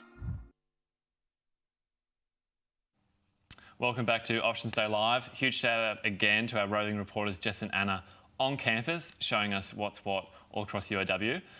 Today, right now, we're going to be talking all things engineering and information sciences. And if you want to tackle some of the world's biggest challenges, this is a great faculty to do it with. And to tell us more, we're joined live in the studio by the Associate Dean of Education for EIS, Associate Professor Monty Ross. Thank you so much for joining me. How are you going? Good, thanks. How are you? Yeah, good. Again, really enjoying Options Day Live. Excellent. So I guess the first question I'd ask you is, how does the faculty support students in kind of building career pathways, particularly in emerging industries like AI, robotics, renewables?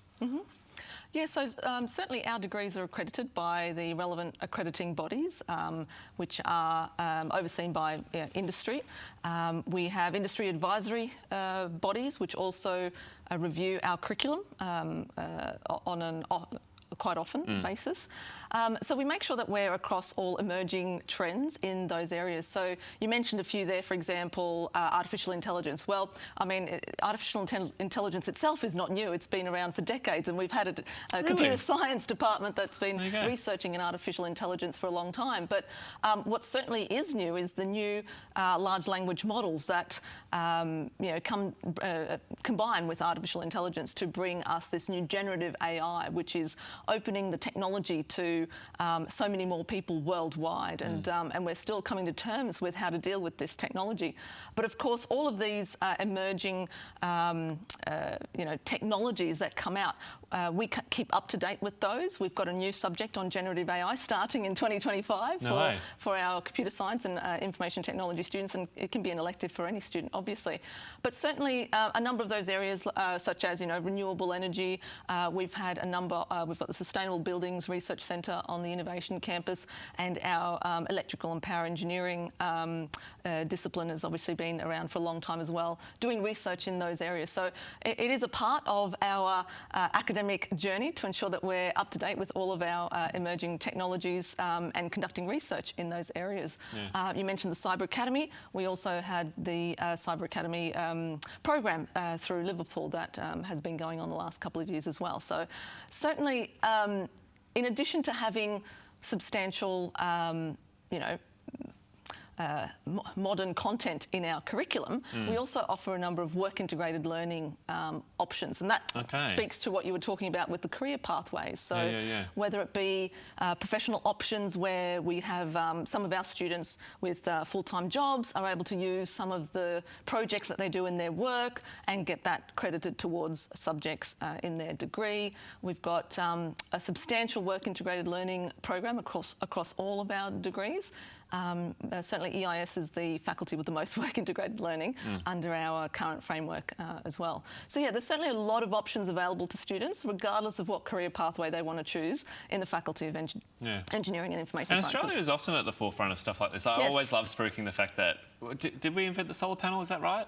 Well, I'm not too sure about that, but certainly... I think we did. Possibly. Hopefully, I don't want to be spreading fake news about that one. For sure. Yes. If you could give one piece of advice to a high school student who's considering a degree or a career in engineering or IT, what would it be? So look, I think students focus too much on what subject am I going to study or what degree am I going to enrol in. I think what's much more important than any of that is to think about what wicked problem in the world do you want to help solve. So if you're really passionate about keeping pollution out of our rivers and oceans, well then maybe you want to be an environmental engineer that focuses on water quality. So think about that wicked problem that you want to help solve, and then what is the science or maths or engineering or technology that is going to help facilitate solving that problem. What do you mean by wicked problem? Take me through that. So things like climate change, things that are, or sustainability, how do we get sustainable energy without, with a sort of an older electricity infrastructure. So if you're interested in how do we how do we embed as much renewable energy into our current existing power grid, then maybe you want to do electrical engineering.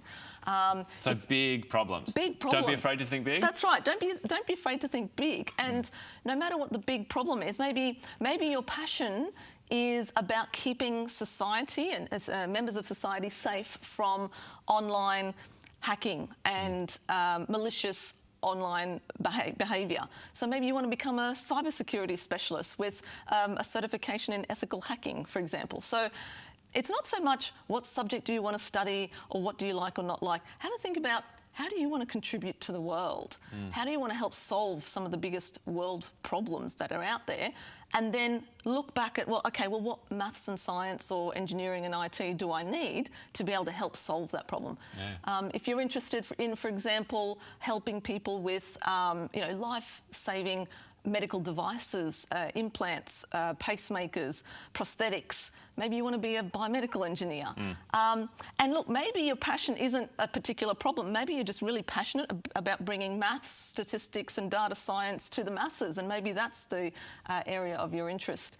But yet, regardless of the area of interest, of a problem that you want to solve, there's always going to be some sort of science or engineering or maths or computer science solution to it. And that's where these sort of STEM... Well, STEM touches all things. STEM touches all of these things. Even something as simple as I know a lot of people are really interested in helping, in health, the general health area. But did you know that every hospital that has an MRI machine or any of these sort of radiation diagnostic machines needs a medical radiation physicist on board? There you go. Okay, so they study and develop the medical radiation physics devices that are needed for the cancer treatments and the imaging diagnostic tools. So obviously you have doctors who diagnose and interpret those things, but someone needs to run and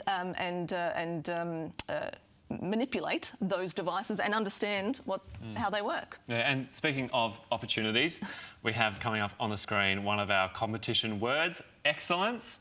I feel like that jives quite well with engineering and information sciences. Excellence. Write that down, keep it in your back pocket, pull it out when you've got all 5 words for that competition sentence. Send it through to us first on Slido. 2 free tickets to Yours and Ours Festival. Alrighty, so what's the balance of practical versus theory in a lot of these degrees? Because obviously, like, I've seen the workshop walking past, it looks very impressive. Yes. I'm imagining there's also theory behind it. Yes. What's kind of the balance there? So look, I think we strike a pretty good balance between, obviously you need to know your theory. There is some underlying maths principles that you need to know before we let you loose in some of our laboratories. Sure. But certainly we find that the laboratories are where you solidify your knowledge. It's not where necessarily the knowledge is created. So you need that underpinning theory in the lectures, in the tutorials, where you do those more theoretical problem solving. And then when you get to the laboratory, you're able to implement or put into practice what you've learnt theoretically. Certainly engineering, physics, computer science and IT, they're all very laboratory heavy I was going to say, disciplines. I did a couple of coding subjects back at uni. Yeah. And go. it was very... Yes. Well, to learn coding, you do coding. You do. You have to be in the laboratory and actually giving it a go, making mistakes and asking the tutor for help and go, oh, is that what I did wrong? And then fixing it and moving on, debugging your code and moving on. Yeah, for sure. And then in terms of those practical components and also then making your way into the workplace, you mentioned before we've got something going on with BlueScope. Who are BlueScope and what is this kind of opportunity? Yeah, so BlueScope is a local company that has had what are known as BlueScope cadetships for 50 years. So this is one of the longest standing relationships that the university has with our local industry.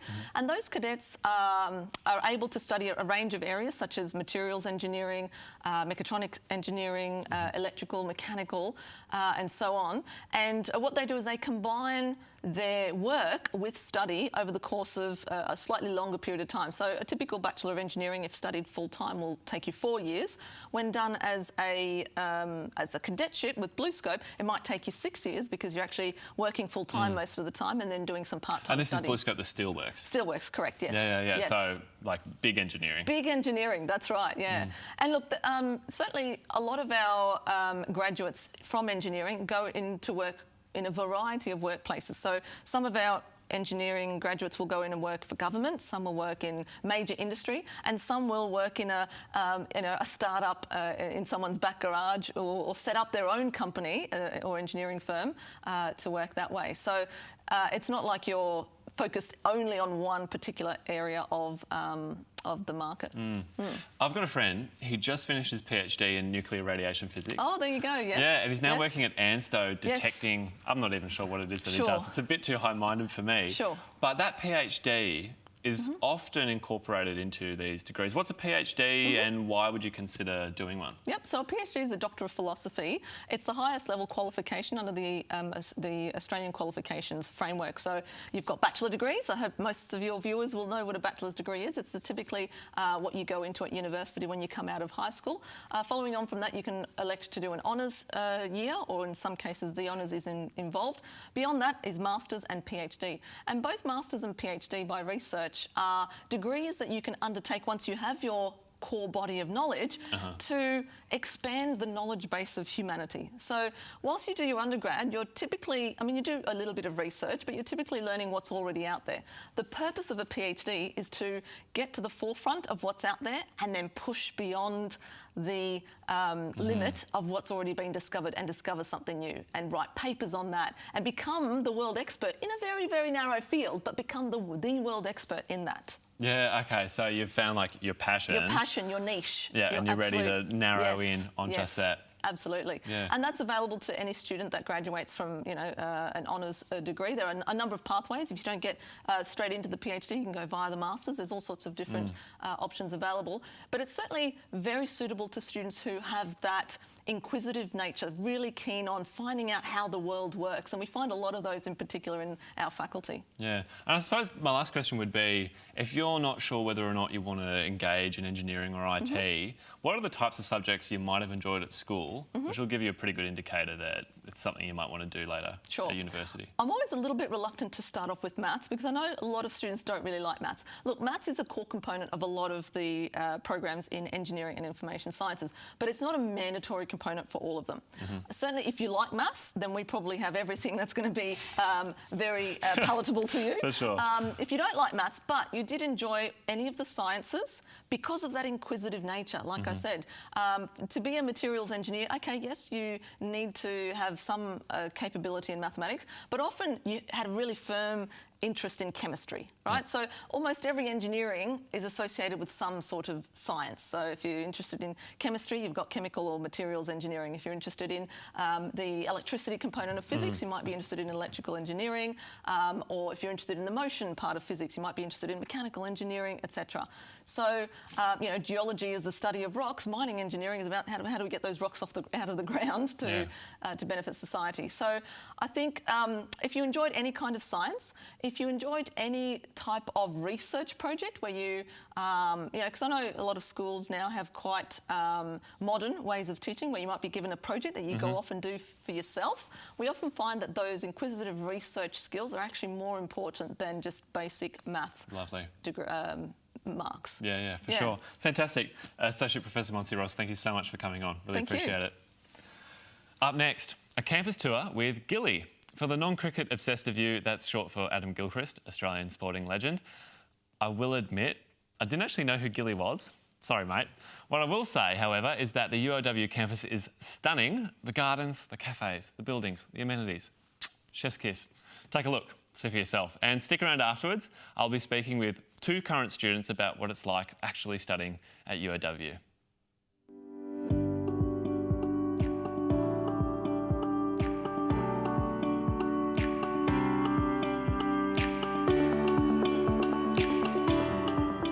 Hey guys. Hey, I'm Declan. Hey Declan. I'm Elise. Nice to meet you. Yeah, you too. Now you're both current students at the University of Wollongong? Yeah, I study a Bachelor of Conservation Biology here. Fantastic. And I study Bachelor of Pre-Medicine and now I'm doing a Neuroscience Honours year. Fantastic. Honours students, so you're committed to the university. Now I believe you're going to show us around a little bit today, and this is a new building. It is. It's the Julian Broadbent building. So it's an arts and social science cultural hub. Fantastic. Let's show you around. Awesome. Let's go.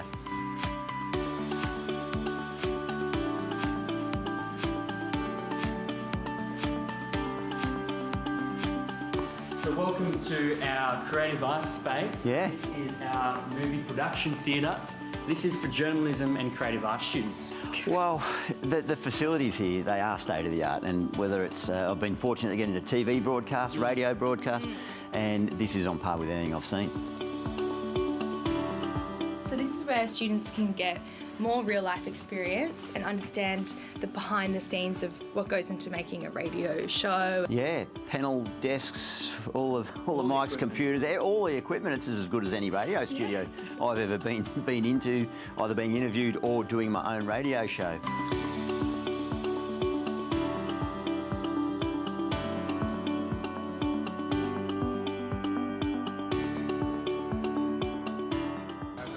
This is the Paul Wellings building, otherwise known as the Molecular Horizons building.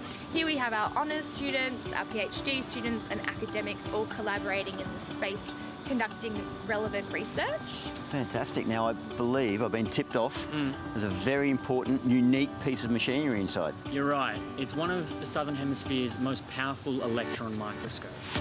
Let's go check it out. Love to see it.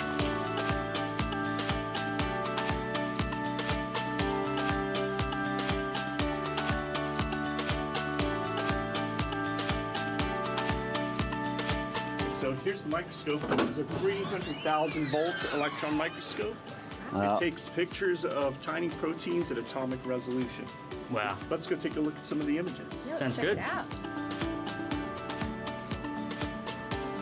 All right, so what we're looking at here is the replication machinery of bacterial DNA. This is implicated in shutting down bacterial replication and shutting down some of the replication of the new superbugs that are coming along. Okay, so that is fantastic research that has a real-life application into society. Real-life application with drug research and antibiotic research. No, it's brilliant. Amazing.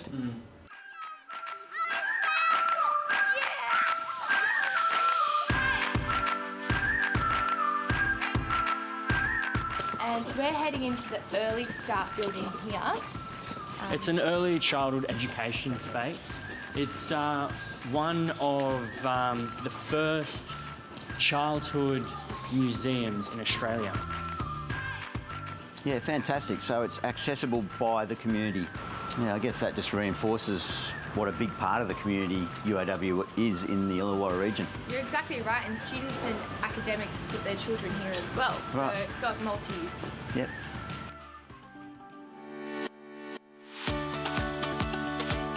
Now guys, this looks like some sort of sports hall of fame. It tells me that the uni has a strong sporting heritage as well.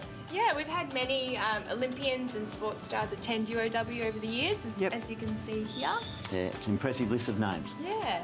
So we have some great sporting facilities inside, a gym, Olympic-sized swimming pool, and here's our green corridor where our sporting partnerships train and play.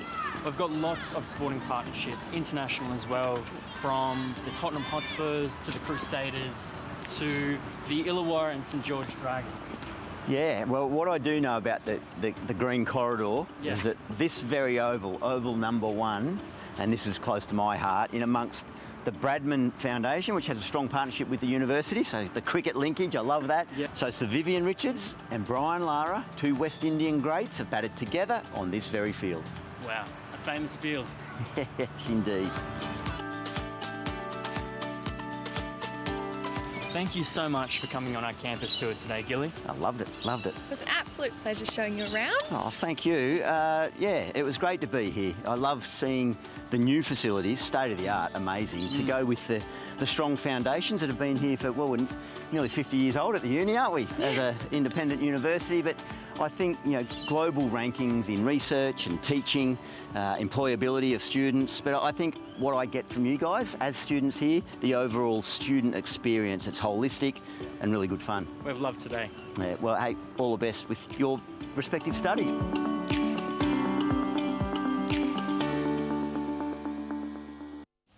Hello, we are back with another segment of Options Day Live, and arguably one of the best. This is the Ask a Current Student segment.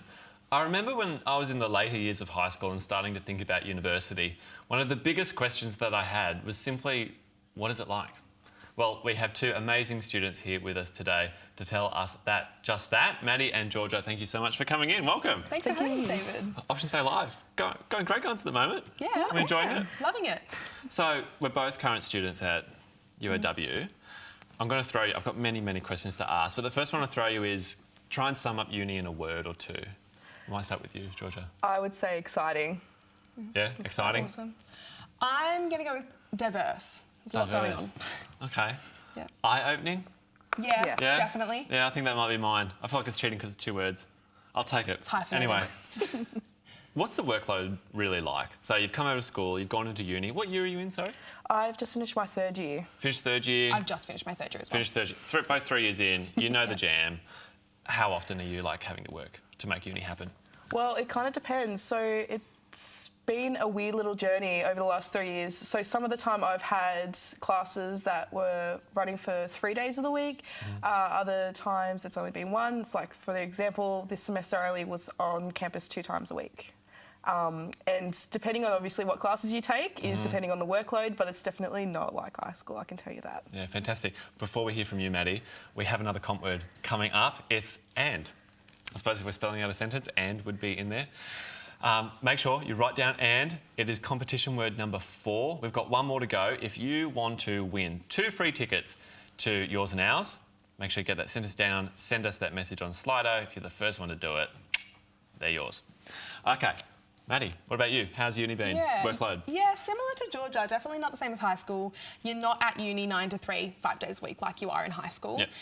It is a bit more self-led. So there's been a lot more all-nighters in uni than there was in high school, because sometimes you get a lot of assignments. If you're like me, sometimes you leave them to the last minute as much as you'd like to be organised. But there are some weeks where it is a lot more calm. I've had semesters that I'm on campus 4 days a week. I've had semesters that I'm on campus 1 day a week. So it does fluctuate a lot. What is some of the tips and tricks you've learnt to help prevent the all-nighters? What's the... I haven't nailed it.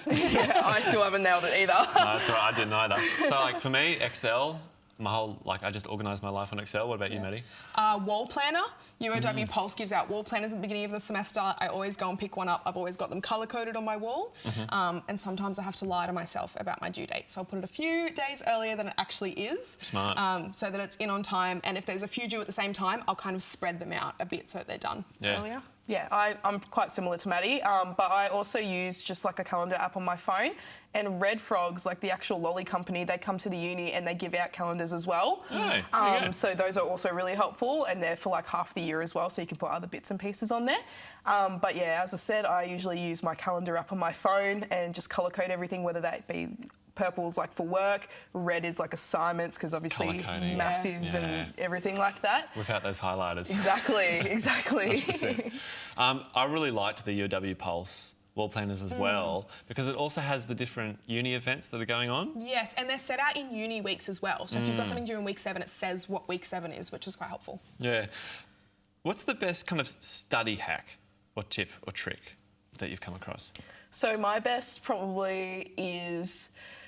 I mean, there's a few different ones. One of my favourite study hacks is to spread the study out and reward yourself. So, for example, if I was studying on campus, I would study for 3 hours and then go reward myself with, say, like a chip roll from the uni bar. Do they still have chip rolls at uni bar? Absolutely they do, with the self-service chicken salt. Oh, it's fantastic. This is self-service where you can put on as much chicken salt as required. Which is a lot, always. You've got to go all over it, UOW classic, that one. What about you, Maddie? I'm a fan of the Pomodoro method, and everyone that's watching has just finished HSC, so I'm sure they're all over their study Pomodoro tips method and tricks. It's like a 20-minute, set a timer, put your phone down. I get very distracted by my phone. Smash study out just for 20 minutes. Don't look at anything else, just keep typing. Don't stop for a break, don't go to the loo. Just smash it out for 20 minutes and then have a 10-minute break, reset, look away from your screen and go again. It's pretty productive. There you go. Might not work for everyone, but it works for me. Here's a question. Which app or website do you use most to navigate university life, and why? For me, I'm going to chuck it in first. Sols. Yes. Sols. Am I preempting you here?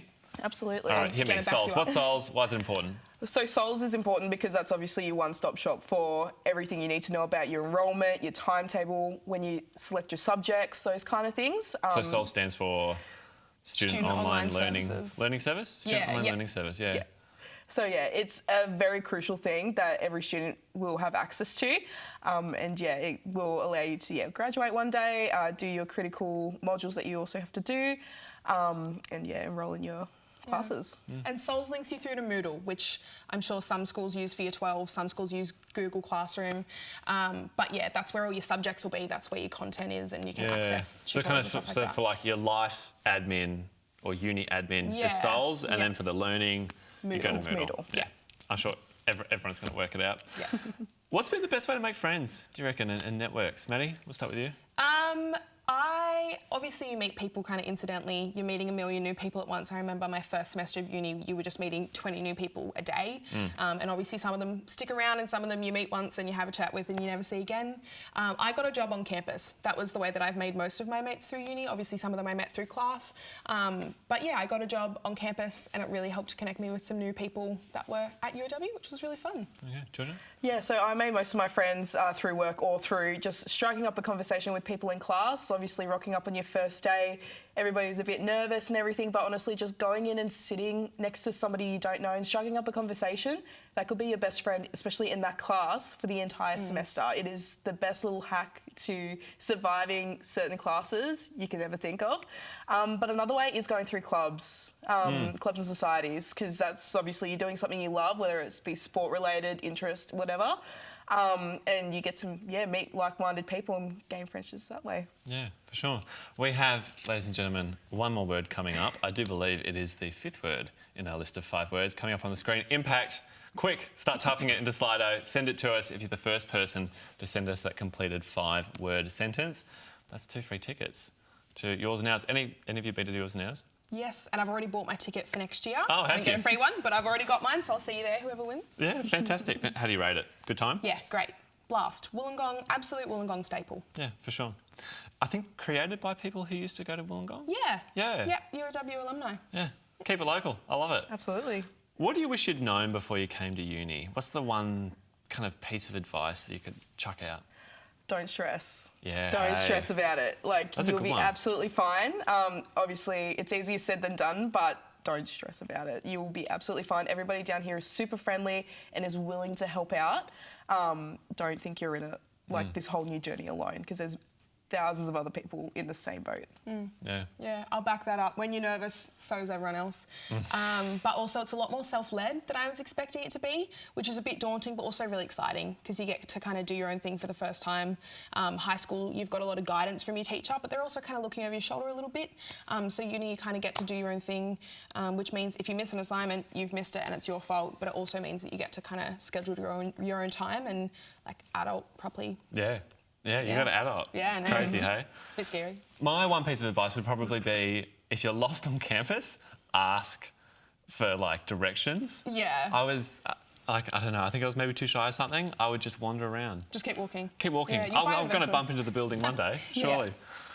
Okay.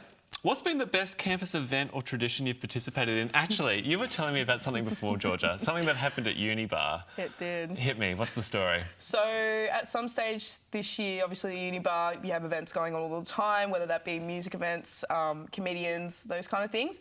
We actually had medieval knights come to the Uni Bar this year. I love it. I love it. And if you don't know exactly what I'm talking about, like full-on suit and armour, fighting each other for like 2 hours. You got to sit there and have a drink with your friends and have a feed, and sit there and watch medieval knights fight for a couple of hours. It was great. Yeah, great. It was something entertainment. different as well. So all the events that the uni holds, there is literally something for everybody, because nobody thinks about medieval knights realistically, and they were here. And if you're looking for that little something for you, I'd really recommend downloading the UOW Now app. So you can find that on all your app stores.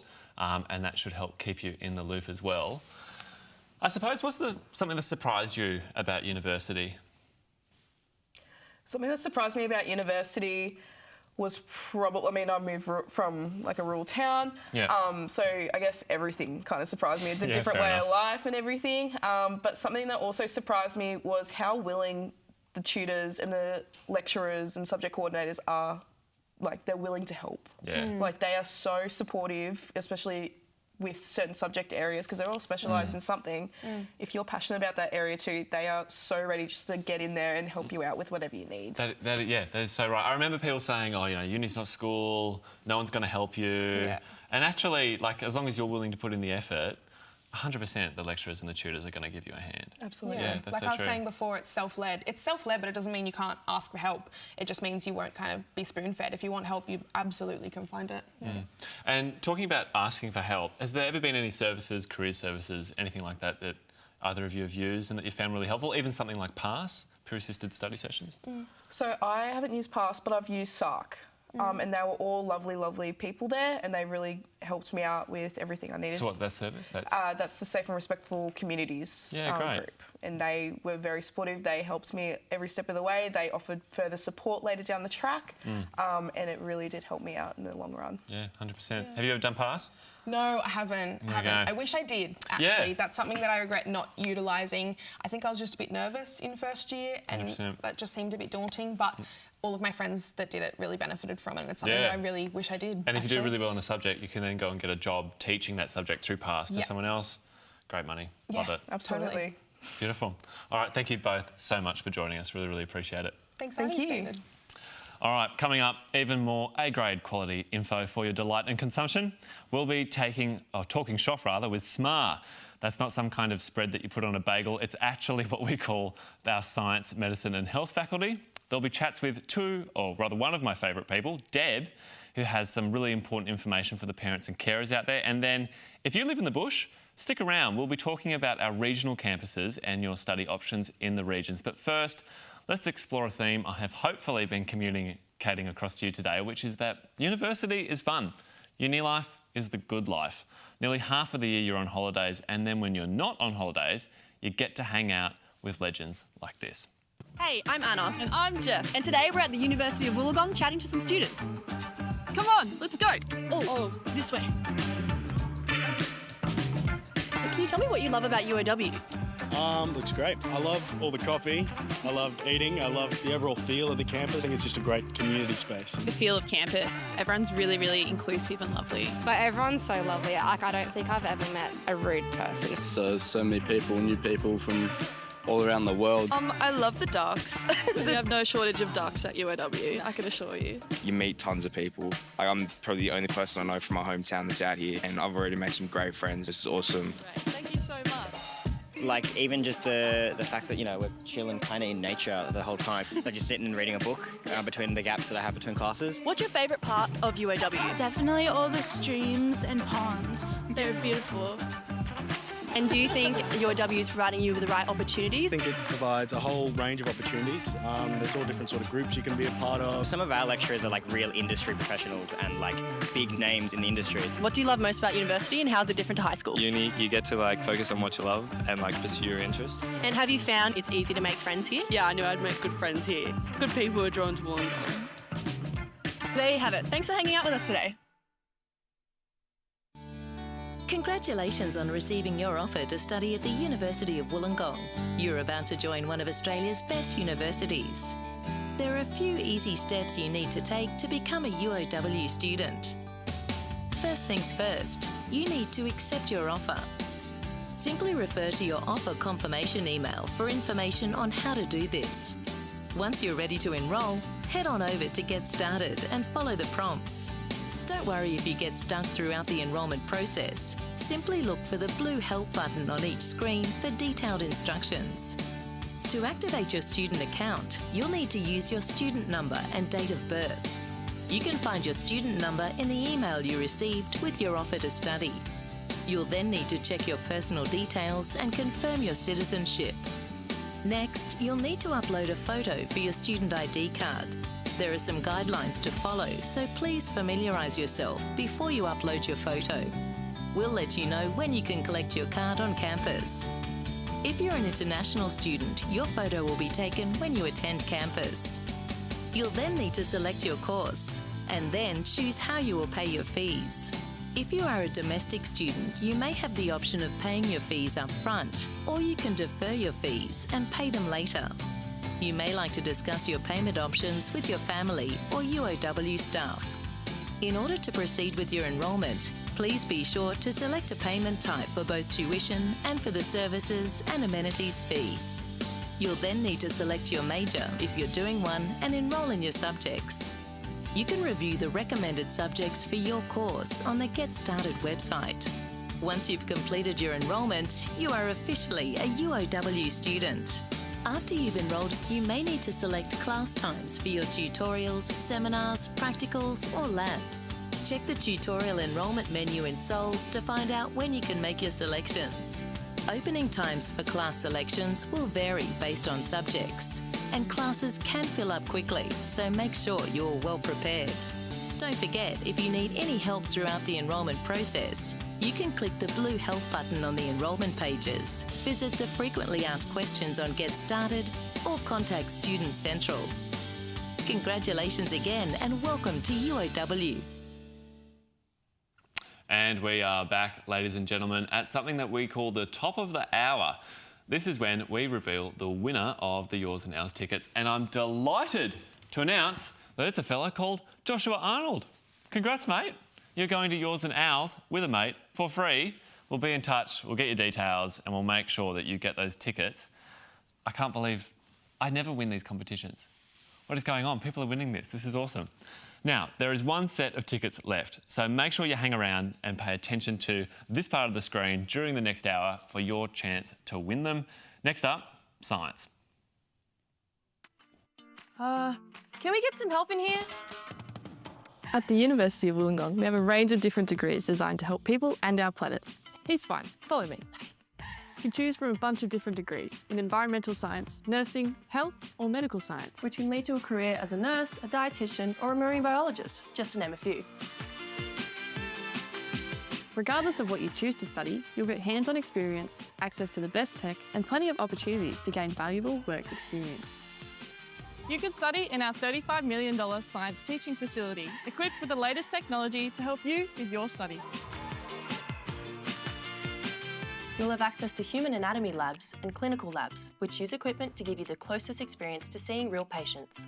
And if you study environmental and biological sciences, you'll spend half of your degree with this as your classroom. Our campuses neighbour diverse landscapes, which are ideal for fieldwork.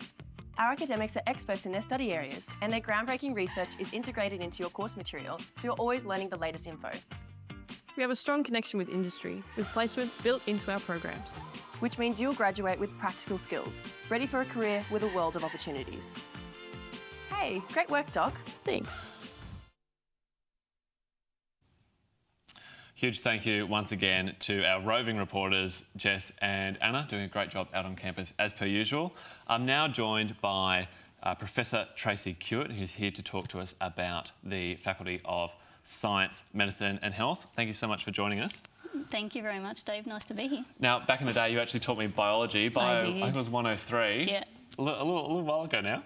Yeah, and you're still teaching biology? Yeah, I am. I'm still teaching biology and biochemistry. Yeah, I love teaching. I've been teaching here at the university for going on 16 years. Yeah. Fantastic. Yeah. So I suppose to students out there who are thinking of doing a degree with SMAR, what would be your kind of initial advice to them?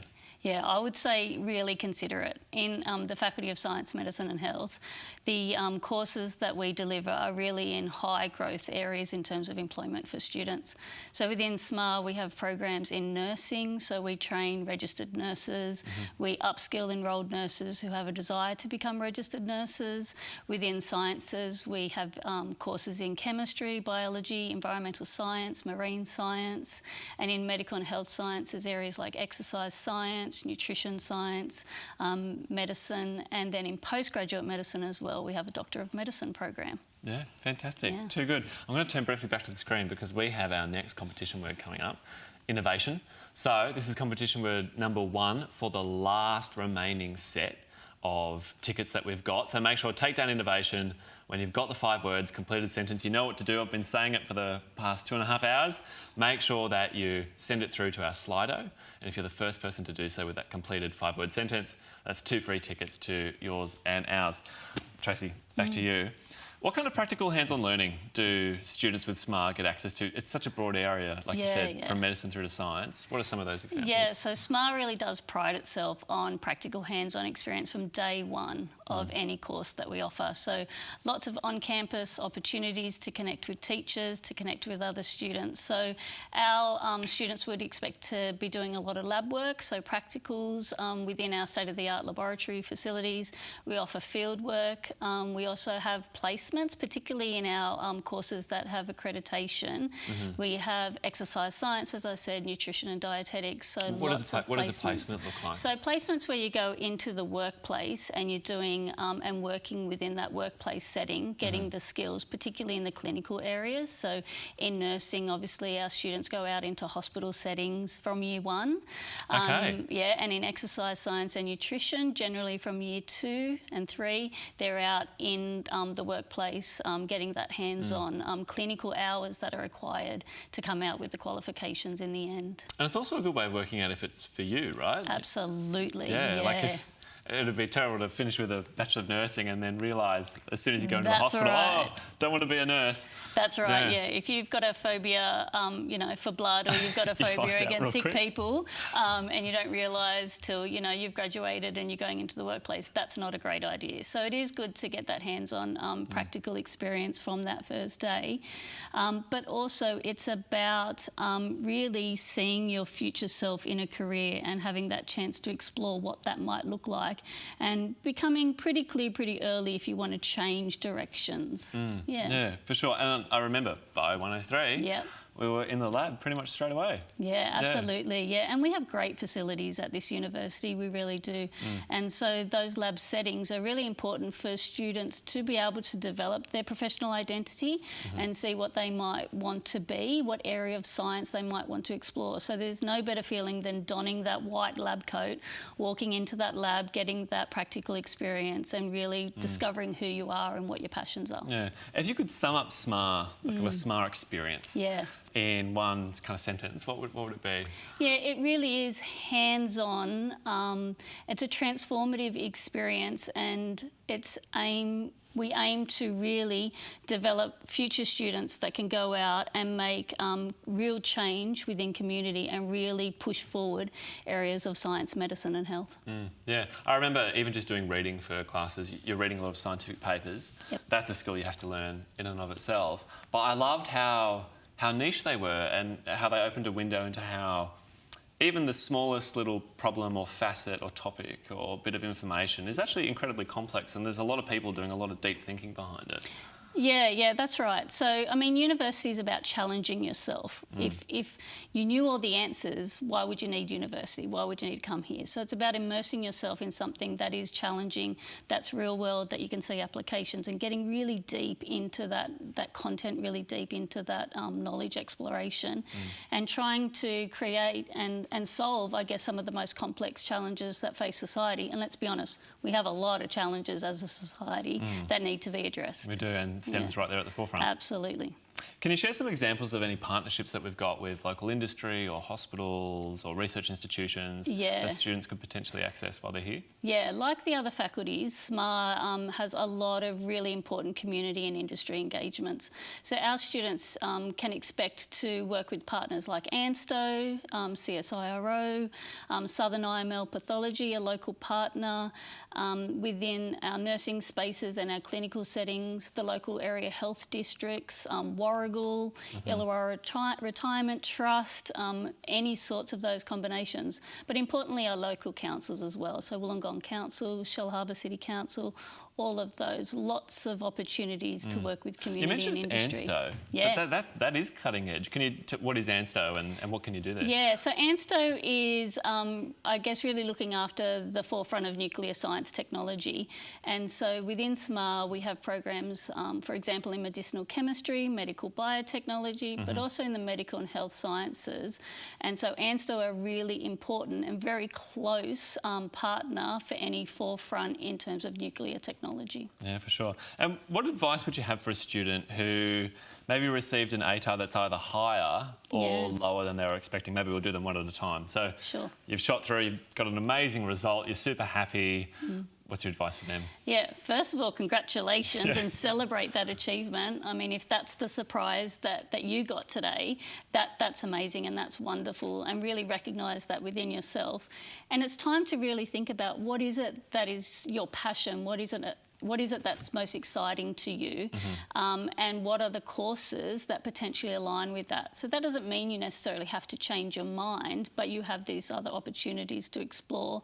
And I'd be looking at potential scholarship opportunities or advancement programs that might be available within courses that are of interest. Do we still have Dean Scholar?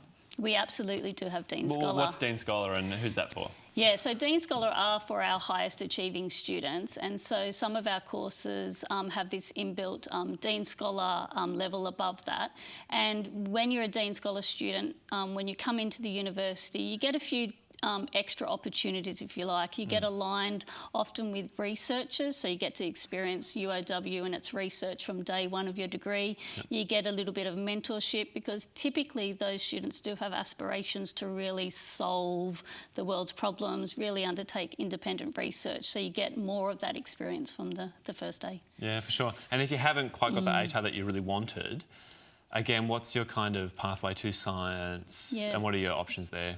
Yeah, so not getting the ATAR that you expect is fine. Everybody's on their own learning journey, and there are pathways into programs within all of the faculties, but within SMAR. So particularly through UOW College, there's diploma pathways. So there's a diploma of science to gain entry into science, and a diploma of medical and health science to get into any of the medical and health programs. We were talking to a student who'd taken isn't it? Just before.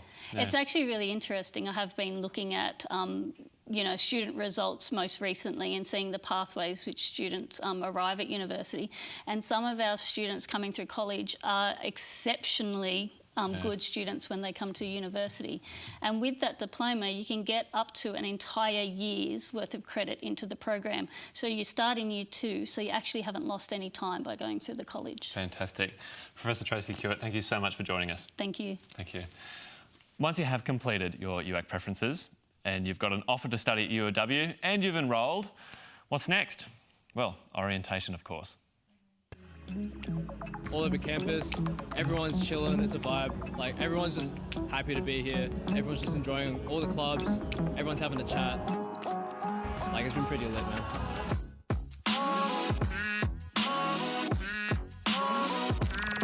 Yeah, I'm enjoying this year because we actually, get to be on campus. We get to be social, so I'm vibing. I like meeting new people. So yeah, they work really hard to make O Week really good. I'm loving it. Everyone's really nice, so it's good vibes. The last week has been amazing to be back on campus, but I've been checking out all the stalls around, signing up for a few clubs, and they're amazing. There's something for everyone here, and yeah, it's amazing meeting new people and actually being able to see people that I've seen online in real life. It's been surreal to come back and just see so many people, if anything more than usual, turn up. Yeah, it's pretty cool. I love the community that we have here. There's a lot more groups, a lot more diverse, and you can express yourself in many different ways, which is really cool. I've always loved the idea of universities and stuff. Yeah, I like how big it is, how much space there is, how many things there are to offer. It's just really cool. Yeah, I'm looking forward to starting next week. Yeah. I guess all of the events that have been on this year have been just a lot of fun. Really enjoyed the community there. It really felt like, I was part of the uni experience. Yeah, it's definitely, we've definitely done pretty well in getting a pretty good festival going on here.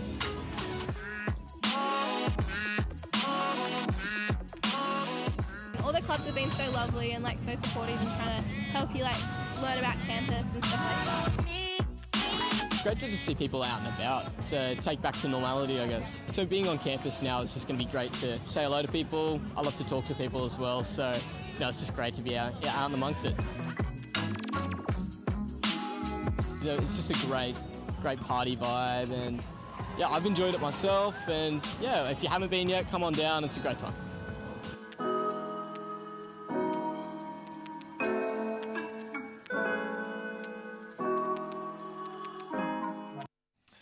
Thanks for joining us at Options Day Live. That was O Week that you were just looking at. Fantastic opportunity to get to know what UOW is all about and really kickstart your journey here at the university.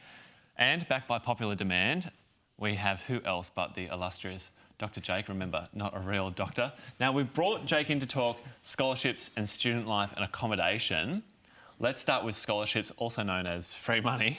That's what you like it, David? Yeah. Free money to get started with? It's exactly the way I like it. So I've heard, and correct me if I'm wrong, that every financial year there's kind of money that's just left sitting there in the university coffers because no one's applied for that particular scholarship. Is that right? That is right. We have such a broad range of scholarships, not just for the big ATARs and high achievers academically, but for students in community work, volunteering, leadership, certain backgrounds, that sometimes scholarship applications don't get put through because students don't realise what's there and money's left over.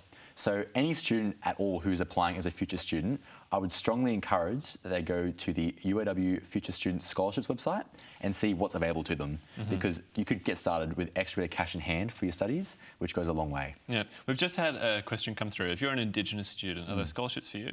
There are particular scholarships for students of certain backgrounds, including Indigenous students. So I would strongly encourage, again, that website will include everything, separate deadlines, different backgrounds, and you can check your eligibility for them. I remember when I was applying for scholarships, it was great because once you'd put in all of your details into the system, it actually told you all the different scholarships that you were eligible for. So it's a really simple process, isn't it? It is. And some of the forms on the scholarship website are, like you said, very comprehensive, and it's an all-in-one for some cases. If there's particular special ones or really large scholarship sums, maybe a separate application there as well. But that's why the website is the one-stop shop to make sure you're covering all bases. Yeah, for sure. So maybe a tiny little bit of extra work if it's a specific scholarship or linked to a certain grant. But generally, it is kind of like fill in your details, off you go. That's right, and well worth your time because 20 minutes for an application could turn to 20 grand, as you had in your case. Yeah, and we can talk a little bit about that in a second. But talking of free things, not just scholarships, we've also got, remember, 2 more tickets. These are the last 2 remaining tickets for our 5-word competition that we're running. That word should be popping up right now. There we go, thrives, competition word number 2. Write that down, make sure you're taking down that sentence, send it to us on Slido once the full sentence has been broadcast. If you're the first person, 2 tickets to yours and ours for free. And yeah, you're right, I did get a scholarship. I actually got 2 scholarships which amounted to $20,000 over 4 years. Was definitely life-changing, gave me opportunities that I wouldn't have otherwise. And one of the things that surprised me was when I got the money, it was a deposit in my account and there was no strings attached. Yes, often the case with UOW scholarships is that it's not tied to a certain means of spending it. It is, like you said, often just cash to your bank account for you to decide how to best maximise your opportunities. Yeah, for sure. The key takeaway from this, though, is that, apply because it can't hurt, right? Exactly. Nothing to lose from applying. Worst case scenario, you spent 10 minutes on application. Best case, thousands of dollars to give you a head start for your studies and use it for exchange, accommodation, furthering all your opportunities at university. Yeah, for sure, 100%. Now, accommodation, most people who go to the University of Wollongong aren't, funnily enough, actually from the city of Wollongong. So you either travel here when you have classes or you move here, but living out of home can be really challenging.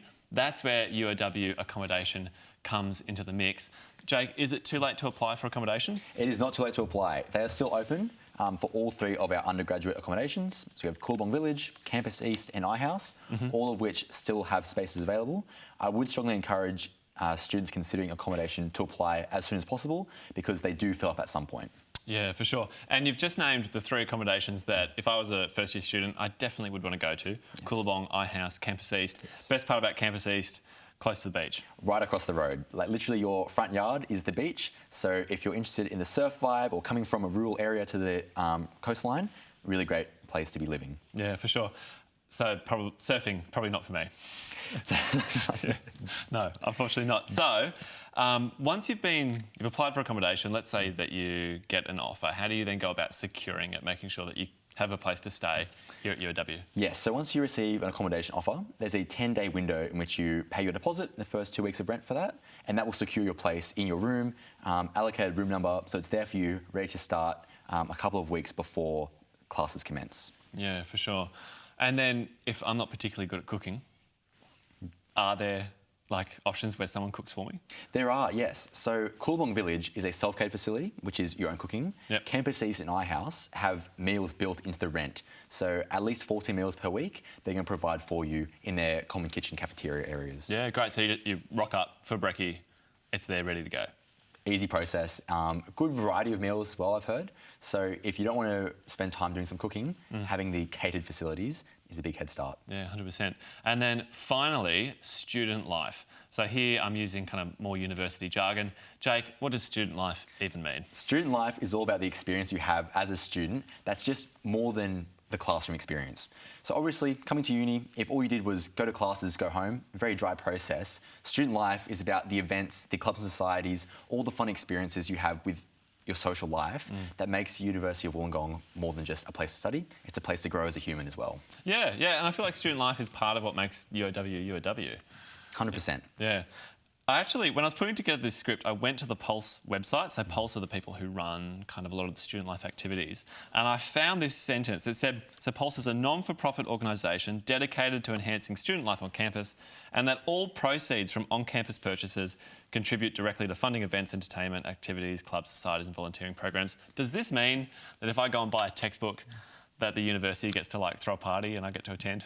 The university and our Pulse team love to recycle their funds for student experience. I cannot tell you the number of times I've grabbed a free burger on the way to a class, courtesy of our volunteering team, putting out these displays of food for students. Yeah. So these events, free food, social evenings, all thanks to the work of our volunteering teams like that. Yeah. Army, how good's a free burger on the way to class? It's fantastic. Yeah, doesn't get better than that.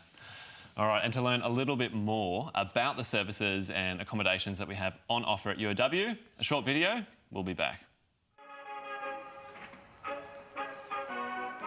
Hi, I'm Maddie. I'm from the Central Coast and I study exercise science and I live here on campus at Wollongong Village. Come on, I'll show you inside.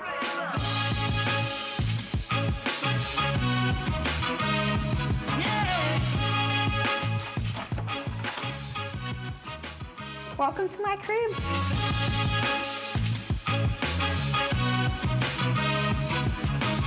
So this is one of the 4-bed apartments. I live with 3 girls who are my roommates, and 4-share apartments are a really great chance to make some new friends or move in with friends.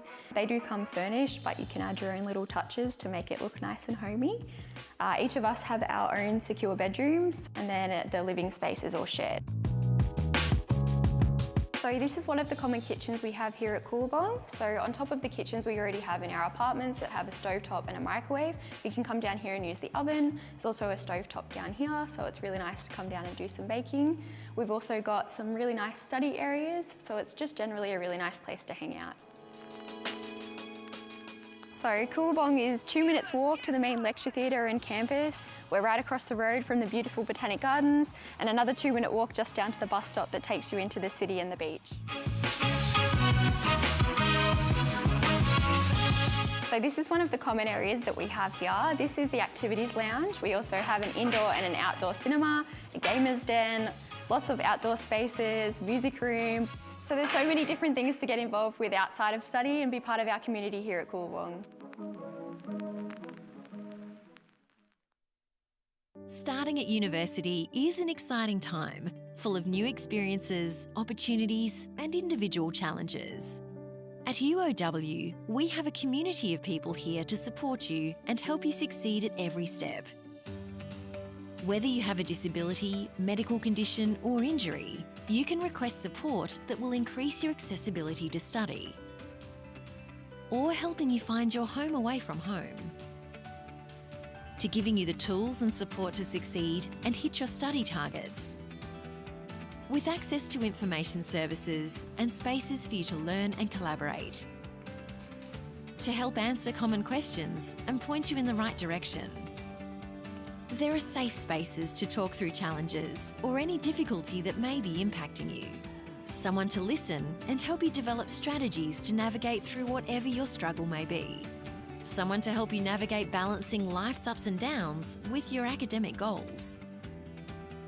To keeping you safe on campus and promoting a community based on respect, where you are empowered to speak out against unacceptable behaviour, such as sexual assault, harassment, violence, bullying or discrimination.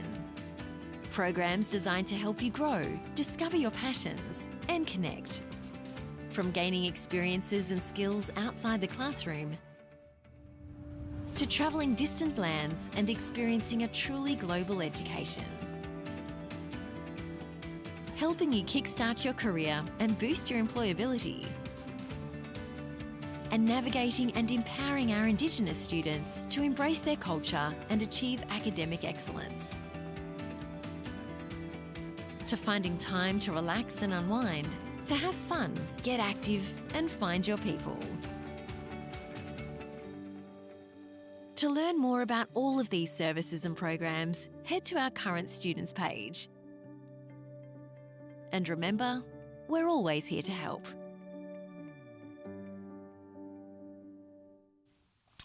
Okay, so this next segment is for the mums and dads and carers out there. Shout out to you, by the way. Well done on getting your child through the HSC. University is a big change from school. Your little one might well be moving away to go to university on top of facing all the challenges that come with being a young adult. It can be a stressful time for everyone. I'm joined by Deb Neach. She's our parent and school engagement specialist who is also a parent herself. Deb, thank you so much for coming on. How are you going? Not a problem. I'm great, David. Thanks for having me. So you are a little bit of a UOW legend. You've been here forever. What's your story? What's your background? I have worked here for a really long time, close to 23 years now. So pretty fair to say I am quite passionate about the place. I studied a business degree here many years ago And I have 3 children. My eldest is studying with us. He's just finished his 2nd year, and I've got 2 more to go. So I reiterate your sentiments at the start with congratulating the parents on getting through the journey, because I understand what a roller coaster it can be, that HSC year. So congratulations. 100%. I'd imagine if you're a parent, one of the things you're most concerned about is the type of services that are available to your child if they're heading off into what is often the unknown. We've got heaps at UOW. Can you take me through some of the key ones? We have so many, so I'll keep it quick. From an academic point of view, so we have learning advisors that can assist with numeracy and literacy and academic writing, things like referencing, essay writing, all of those things that sometimes take students by surprise when they get to university. So they run one-on-one consultations, they'll run workshops that students can self-select, and they can sort of nominate to attend those if they feel that they need that additional support from an academic perspective. We also have what's called our Student Success Hub.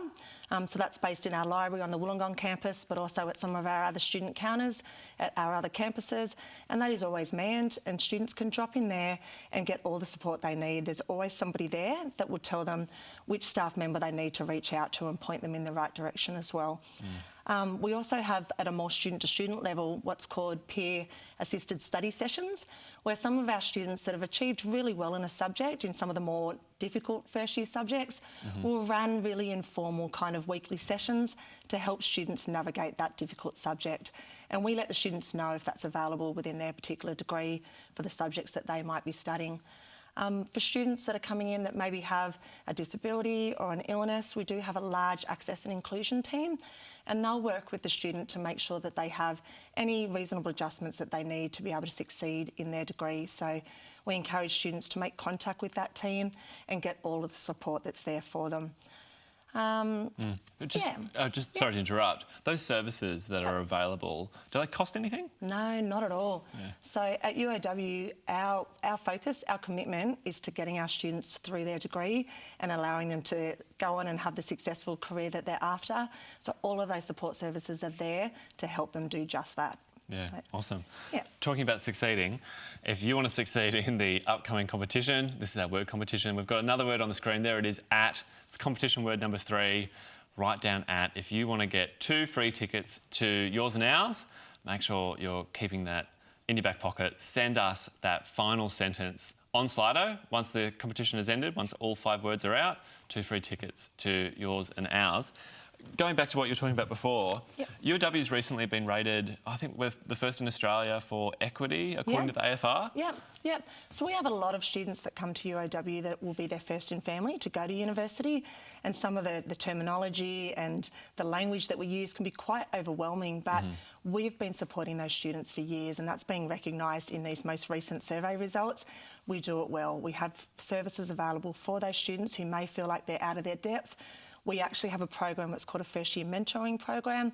So our students, when they come in their first semester, will be assigned a mentor with a like-minded student like them that will help them navigate that first semester at university. So we are recognised for the work that we've done in that space to help support those students that might feel that they're out of their depth at university. Yeah, my mother was first in family, and she was always a resource that I had to turn to that I didn't even recognise that I had.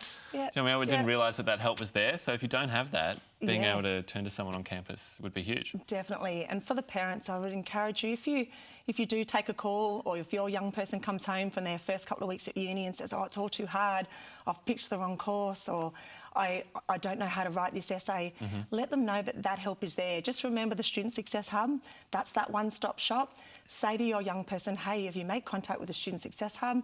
Because I know there's lots of support there for you. Don't let them just throw it in, get them to reach out, because we'll be able to help them over that little hurdle. So that's the support side of things. What about opportunities? What type of opportunities are there for students? Yeah, heaps of opportunities. So, and I think we really pride ourselves on that as well, that we're we're a big institution, but small enough to have so many opportunities available that each student can kind of pick and choose what they'd like to do.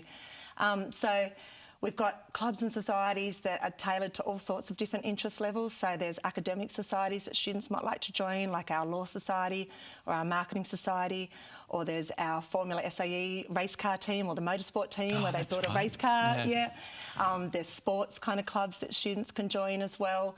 We've also got a lot of professional opportunities across the campus as well, and we do something that's called the UOW X Awards. So our students can get involved in these different extracurricular opportunities and actually get formal recognition for that. So when they graduate, they'll not only get their degree, but they'll have this document that'll show all the other things that they've maybe volunteered for, if they've worked part-time, if they've been a mentor, if they've been a peer-assisted support leader. That will all be in this document that they can then show to employers when they are going for those jobs and competing with other students, or the other opportunities that they've had. If they want to travel, there's opportunities to go overseas as part of their degree. And I'm always saying that to students that think, oh, I'm not going to go to uni because I'm going to go and travel for a couple of years. I'm like, you can have both. Do it at the same time. Come to university and travel as part of your degree. Do a semester abroad, study some subjects in a really amazing country and have that count towards your degree here, and it doesn't actually take any extra time. So, we've talked a lot today about students who potentially might not have got the ATAR that they wanted and the options that are available to them. What about if you're a parent? What's your advice to parents who maybe have a child who's not happy with that number? How do you best go about supporting them? First thing I would say to them is your ATAR does not define you. It's a line we use here a lot at the university. ATARs are used by universities just to decide who we can let into a course if there's a limited number of places available and we have to decide somehow. But it doesn't let us know how well you're going to do at university when you're studying something that you're really passionate about, that aligns with your academic strengths and your skills. So I would tell them not to worry about that. There's always pathways available into the degree that they want to do. So if their ATAR hasn't got them that offer that they're after, if we haven't already been in contact with them, get them to call our Future Students team and we'll talk to them about what options they have. There's an opportunity as well to transfer courses once they're at university. And I mentioned that at the start. If they start in a degree and feel like it's not what they thought it was going to be, they can come and talk to us about what opportunities they have to maybe pick some different electives or take their study path in a different direction as well. So it's a lot of flexibility. We're here to work with their young person to get them where they want to go. So tell them to reach out and we'll talk about what a great pathway we have available for them. Yeah. And if you are looking to reach out, again, we've got that Future Students number on the screen, 1300 367 869. Deb, at this point, some parents might be becoming empty nesters. So kids going off to uni, see you later. If you want to set them up with accommodation, again, what does that look like? What's the process like? Yep. So I'd encourage students to apply for accommodation straight away if they haven't already. As soon as possible, because a lot of our accommodation residences are filling up. So get them to reach out if they've got an offer, if they've received an offer this coming Monday and they need to move up here, get them to put in an application straight away and they can preference where they would like to stay and we'll try and slot them into one of our accommodation residences. So it's like an air fryer, like a good Christmas present for this year? Is it? Yeah, probably. So a lot of, depending on where they stay, some of our accommodation residents are catered. So if you've got a young person that's sort of the extent of their cooking ability is 2-minute noodles, maybe they might want to go for one of the catered options, but otherwise most of the accommodation has a small sort of kitchenette, so an air fryer would be a great Christmas present. Yeah, for sure. And of course, you don't necessarily always have to move away from home to go to university. The University of Wollongong has got lots of regional campuses. One of them is in Bega, and we are about to meet Kayla, one of our alumni, and what her experience was like studying down on the South Coast, which I imagine was pretty good. Hi, I'm Kayla. I'm a graduate from UOW Bega Valley campus and I'm now working within the local community as a registered nurse. So I knew I've always wanted to be a nurse. It's always been a passion of mine to look after people that are, in their most vulnerable. My mother and my sister are both nurses and my mother-in-law and sister-in-law, I guess you can say nursing's in my blood. So I chose to study at the UOW Bega Valley campus because it's within my community, it was close to home and it was right near the hospital where I wanted to work and it just opened up the opportunities for me here within the community. When I received the Aboriginal cadetship, I was so excited. I've always wanted to work in the hospital and that was just a little foot in the door before I actually graduated. I was able to do 1 working shift a week at the hospital, which really helped me get my experience up. I was able to use the skills that I'd learned at uni within the hospital and my scope of practice went up as my uni degree did. I was a part of the team and I sort of knew the lay of the land over there, so it was really good. So at the moment I'm doing my transition to specialty practice, which is great, learning so much and it's just an incredible program. So the most rewarding part of my day is just helping people, getting them up and ready for the day, making a small difference, even if it's just getting them showered. But being able to give back in some kind of way, I feel like it's doing my small part to make sure our community stays healthy and strong. So having my son there from the beginning was a huge thing for me. He was my biggest cheerleader. He really supported me through it as well. And then my partner was there to also support me through it, and I couldn't have done it without both of them. Also, doing my nursing degree allowed me to have the knowledge to be able to help young kids, you know, especially my son, if anything had happened, if he'd injured himself, or it made it a whole lot easier. I feel really proud to be a nurse, and I couldn't have done that without doing my degree here at UOW. You know, it's such a profession that I can go around and say, I'm a nurse, and I'm really proud of that. I feel like these small regional campuses like Bega Valley are really good because it draws people in and gives them a pathway to be able to work within their community. We're so lucky to have this campus here at Bega Valley. Welcome back to Options Day Live. I'm here with Deb Neach, our schools engagement specialist. Deb, we just watched a video about our regional campus down in Bega. Yep. What are some of the benefits of studying regional? Oh, there's heaps. But firstly, I'll just let the viewers know which regional campuses we have. So they've obviously heard from Kayla down at Bega. We also have a campus in the Eurobodalla in Batemans Bay, and we have one in Nowra in the Shoalhaven region, and then also up at Moss Vale in the Southern Highlands. So, and then we have metro campuses in Sutherland and Liverpool as well. Lots of options. Yeah, heaps of options to study close to home. So that's obviously one of the great benefits of studying local is you can stay at home, you can reduce some of the stress of having to either find part-time work or being able to afford rent each week if you move away to university. You can stay living at home and enjoying your parents' cooking. You've also got opportunities to sort of stay connected with your local community down there as well. You might already be working in the community or volunteering, so you don't have to sever all of those ties by staying local. All of our regional campuses are extremely supportive, so you're going to get the same internationally recognised qualification that you would get studying at Wollongong, with the same dedicated, exceptional lecturers teaching you at the campus, and all of the support services that you need as well. So at our regional campuses, they will literally all know your name, and you will know all of the other students studying there. It's a really supportive environment. There's Indigenous support officers, there's careers consultants there, there's learning advisors, and they are all dedicated and committed to seeing you progress through your degree and graduate and hopefully stay local and work within your community. Well, I was going to say, you talked about kind of remaining embedded in the community. Work opportunities once you've left the regional campus and want to stay regional, you know, what does that look like? Well, a lot of our degrees have the opportunity for students to do work integrated learning or do professional experience, such as the nursing degree, or do internships. So by lining up one of those possibilities or one of those options with a local company, if you impress them during that work experience or during that professional experience, that can open the doors to you getting graduate employment with that organisation in your community on completion of your degree as well. And we do pretty well for graduation stats, don't we, in terms of graduate outcomes? Yeah, we sure do. So within 4 months of graduating, we have 87% of our student graduates are in full-time employment, and there's a survey that we refer to quite a lot at the University of Wollongong that's run by the government. It's called the Graduate Employers Survey. It's been running since 2017, and it surveys about 3,500 employers about the quality of university graduates. And UOW graduates always rank incredibly high. I think we're ranked second in New South Wales at the moment and fifth nationally.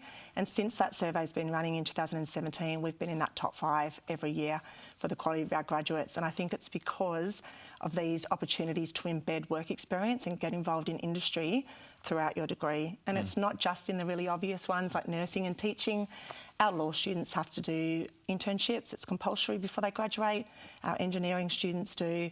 And there's opportunities within our business degrees and comms and media and so on. So, yeah. We mentioned before that one of our rankings that we're very proud of is that we're first in Australia for equity, and a big part of that is our Wollongong Indigenous Centre, and we have a video on that now.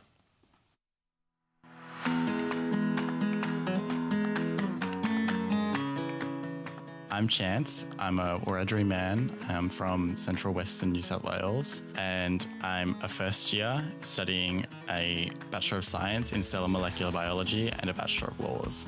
I grew up in a place called Canowindra. It's in Central Western New South Wales. I was always a pretty studious kid. My mum taught me to read before I could go to school, and she really always pushed me to get an education because she didn't have the chance to finish high school.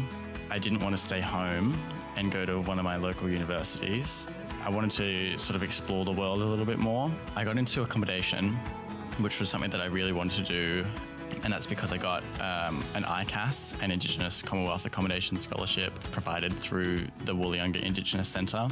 That lets me live at Warona. I had kind of heard about or learned about living off country as an experience before, but because I'd never actually done it, I didn't have any first-hand experience of what it felt like. But then when I moved to university, I got really homesick after the novelty of it all kind of started to wear off a little bit. And it was really, really hard. But I guess having other people around me who had a similar sort of experience kind of softened the blow a little bit. And that was where WIC was really good, because even though there's so many other students that aren't from my country or aren't in the same mob, they've had the same experience. So that's something that we can all relate to together and form one kind of different mob, I suppose. Although WIC does provide amazing services, obviously, you've got access to the internet, access to printing and to computers and quiet spaces and all that kind of stuff. It's not just about the services, it's also the community that's fostered there. Sort of crown jewel of WIC is the people who work there, because they're just so lovely and easy to talk to. There's this metaphor that I really like. A ship is safe in the harbour, but that's not actually what it was built to do. It's built to be on the open sea. So I think that people are a lot like that, especially young people, in that you don't know the skills that you have until you have to use them. Trust that you're a lot more prepared than you think you are, even if you don't think you're prepared at all, because that instinct will kick in, and that even if you aren't ready, there's always a safety net.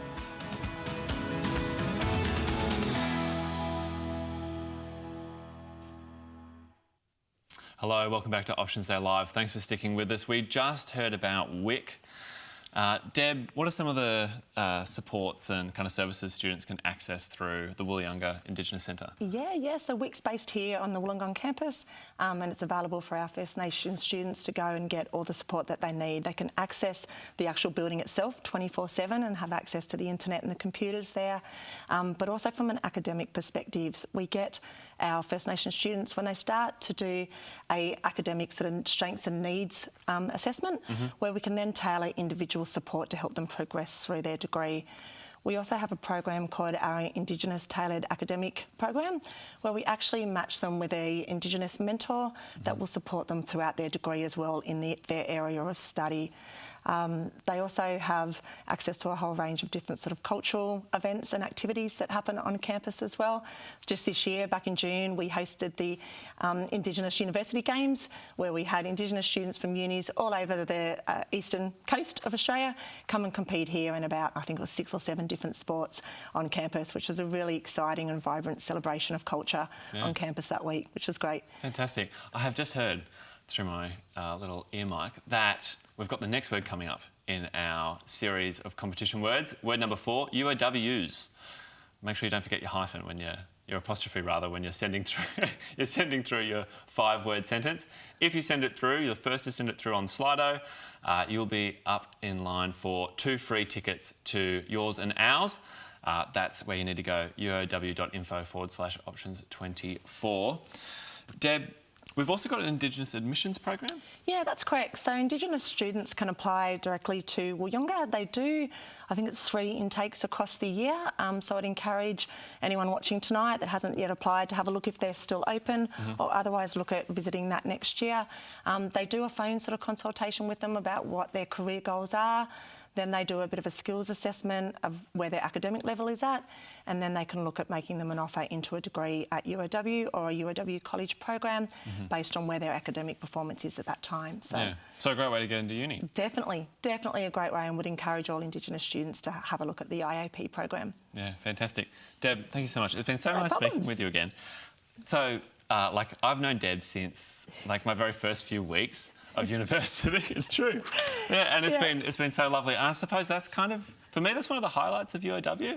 It feels like a family. Yeah, definitely. There's a lot of people that have worked here for a really long time, that love the place, that are invested in the students, invested in the campus, and just wanting to see the place thrive.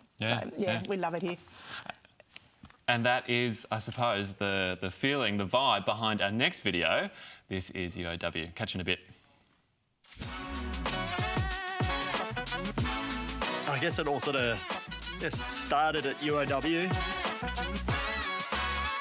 In those formative years when you're kind of like finding your people, that club was like what brought us all together. When you talk about what we learn at UOW and the things that I cherish most from UOW is these friendships. We went to the uni bar one night for celebrations leading into O Week, and Grant admitted that he had a bit of a crush on me. If it wasn't for the young friends that I made at uni that really helped me through, I probably wouldn't have got there. I feel very lucky to have met someone that can be that inspirational.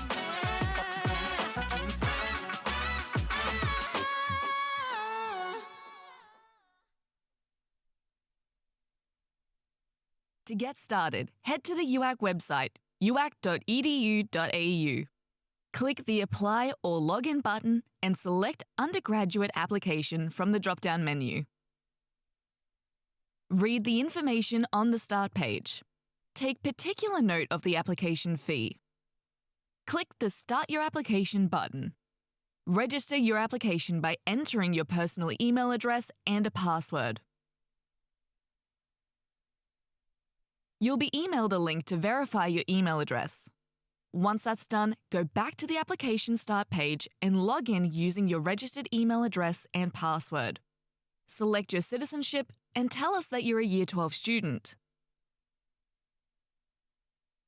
Enter your Year 12 student number and a 4-digit UAC PIN. It's important to do this because it allows us to match your end-of-year results to your application. It also means you'll be able to apply for the school's recommendation scheme. If you're a New South Wales HSC student or an ACT Senior Secondary Certificate student, we emailed you your 4-digit UAC PIN in April. So, enter your NESA or BSSS student number and then the UAC PIN in that email. If you're an IB student or you're studying an Australian Year 12 qualification in another state, enter your student number. Then for your UAC PIN, use the 4 digits of your date of birth. For example, if your birthday is 3rd of October, your UAC PIN will be 0310. The help text here gives examples of student numbers and UAC PINs. Once you've entered your student number and UAC PIN, click Continue to move to the Personal Details page.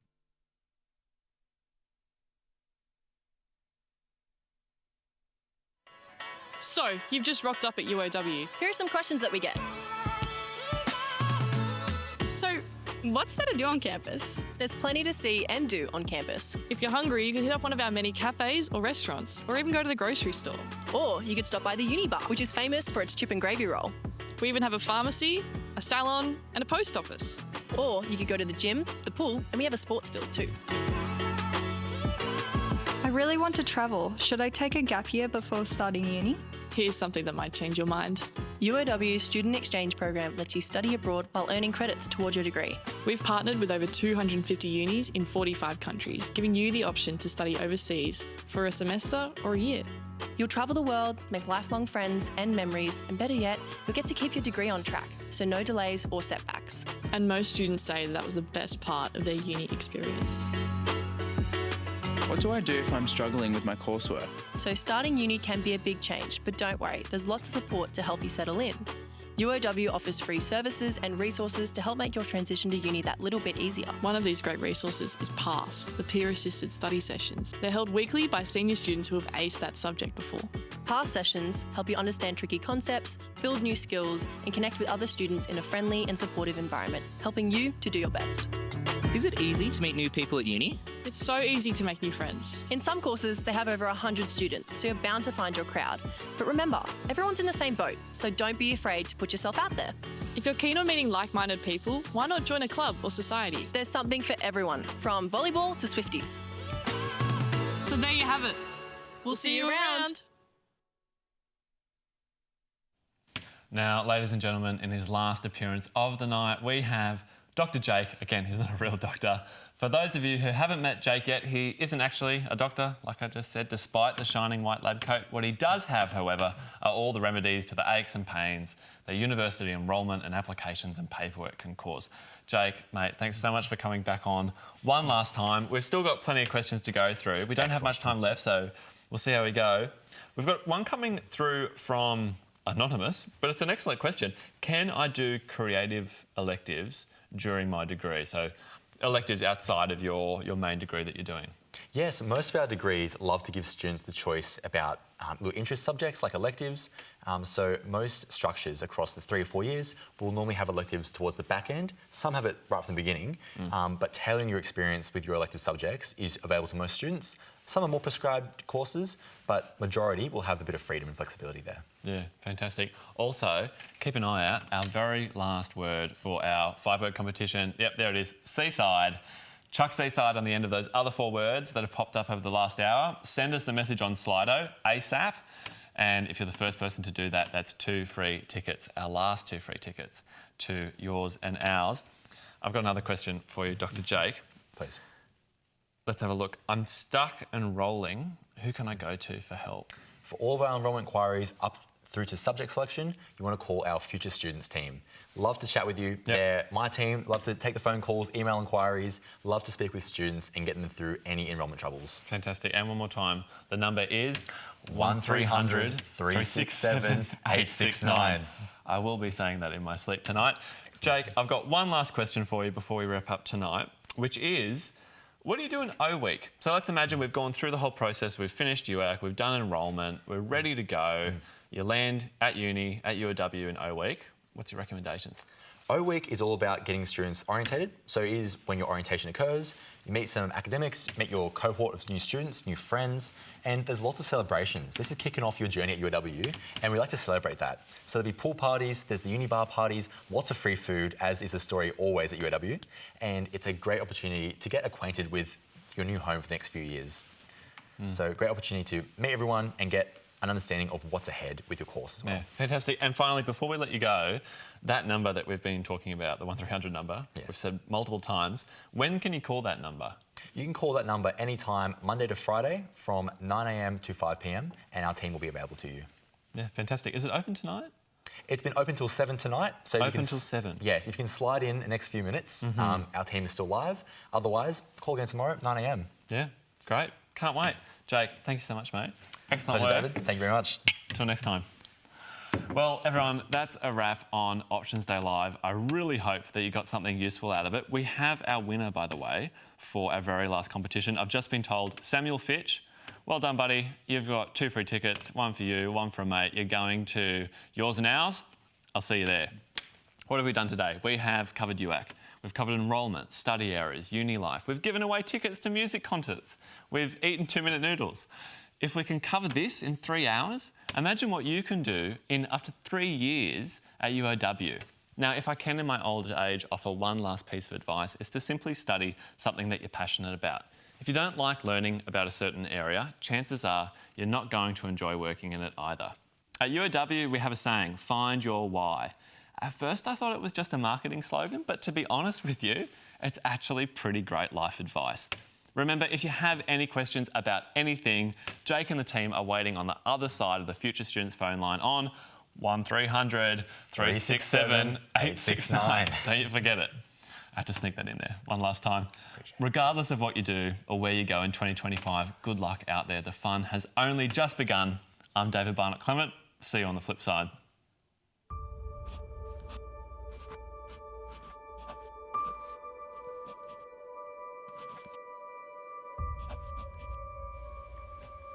Everything we've done has led towards today. But graduation seems singular. After all, it's one day, one degree, one end and one beginning. Think about it this way, though. If we divide today by 4 years... Or 5 years. Or 3 years. Or 8 years. The equation becomes clearer. Because today isn't just an event or a graduation or a moment of change. It's what we've created through 24 subjects. 11 all-nighters. 357 books read. 54 5,000-word essays. 40 monologues critiqued. 154 films watched. And 4 films made. Let's be real though. Our experience is way bigger than just the classroom.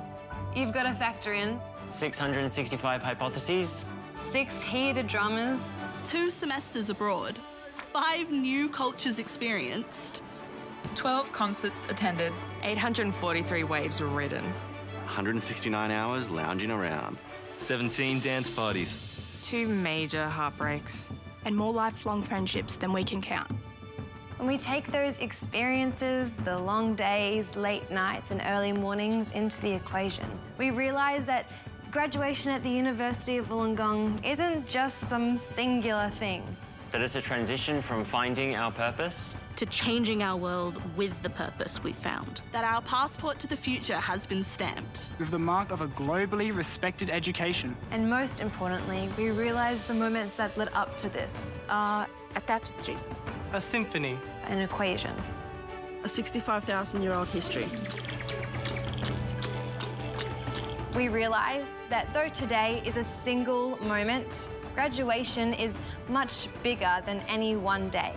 Because, like an algorithm made up of bits of code, Or a building built from many bricks. Or a community built from many different people, today is the result of our experiments, experiences, tests, trials, and victories. So that's what we celebrate today.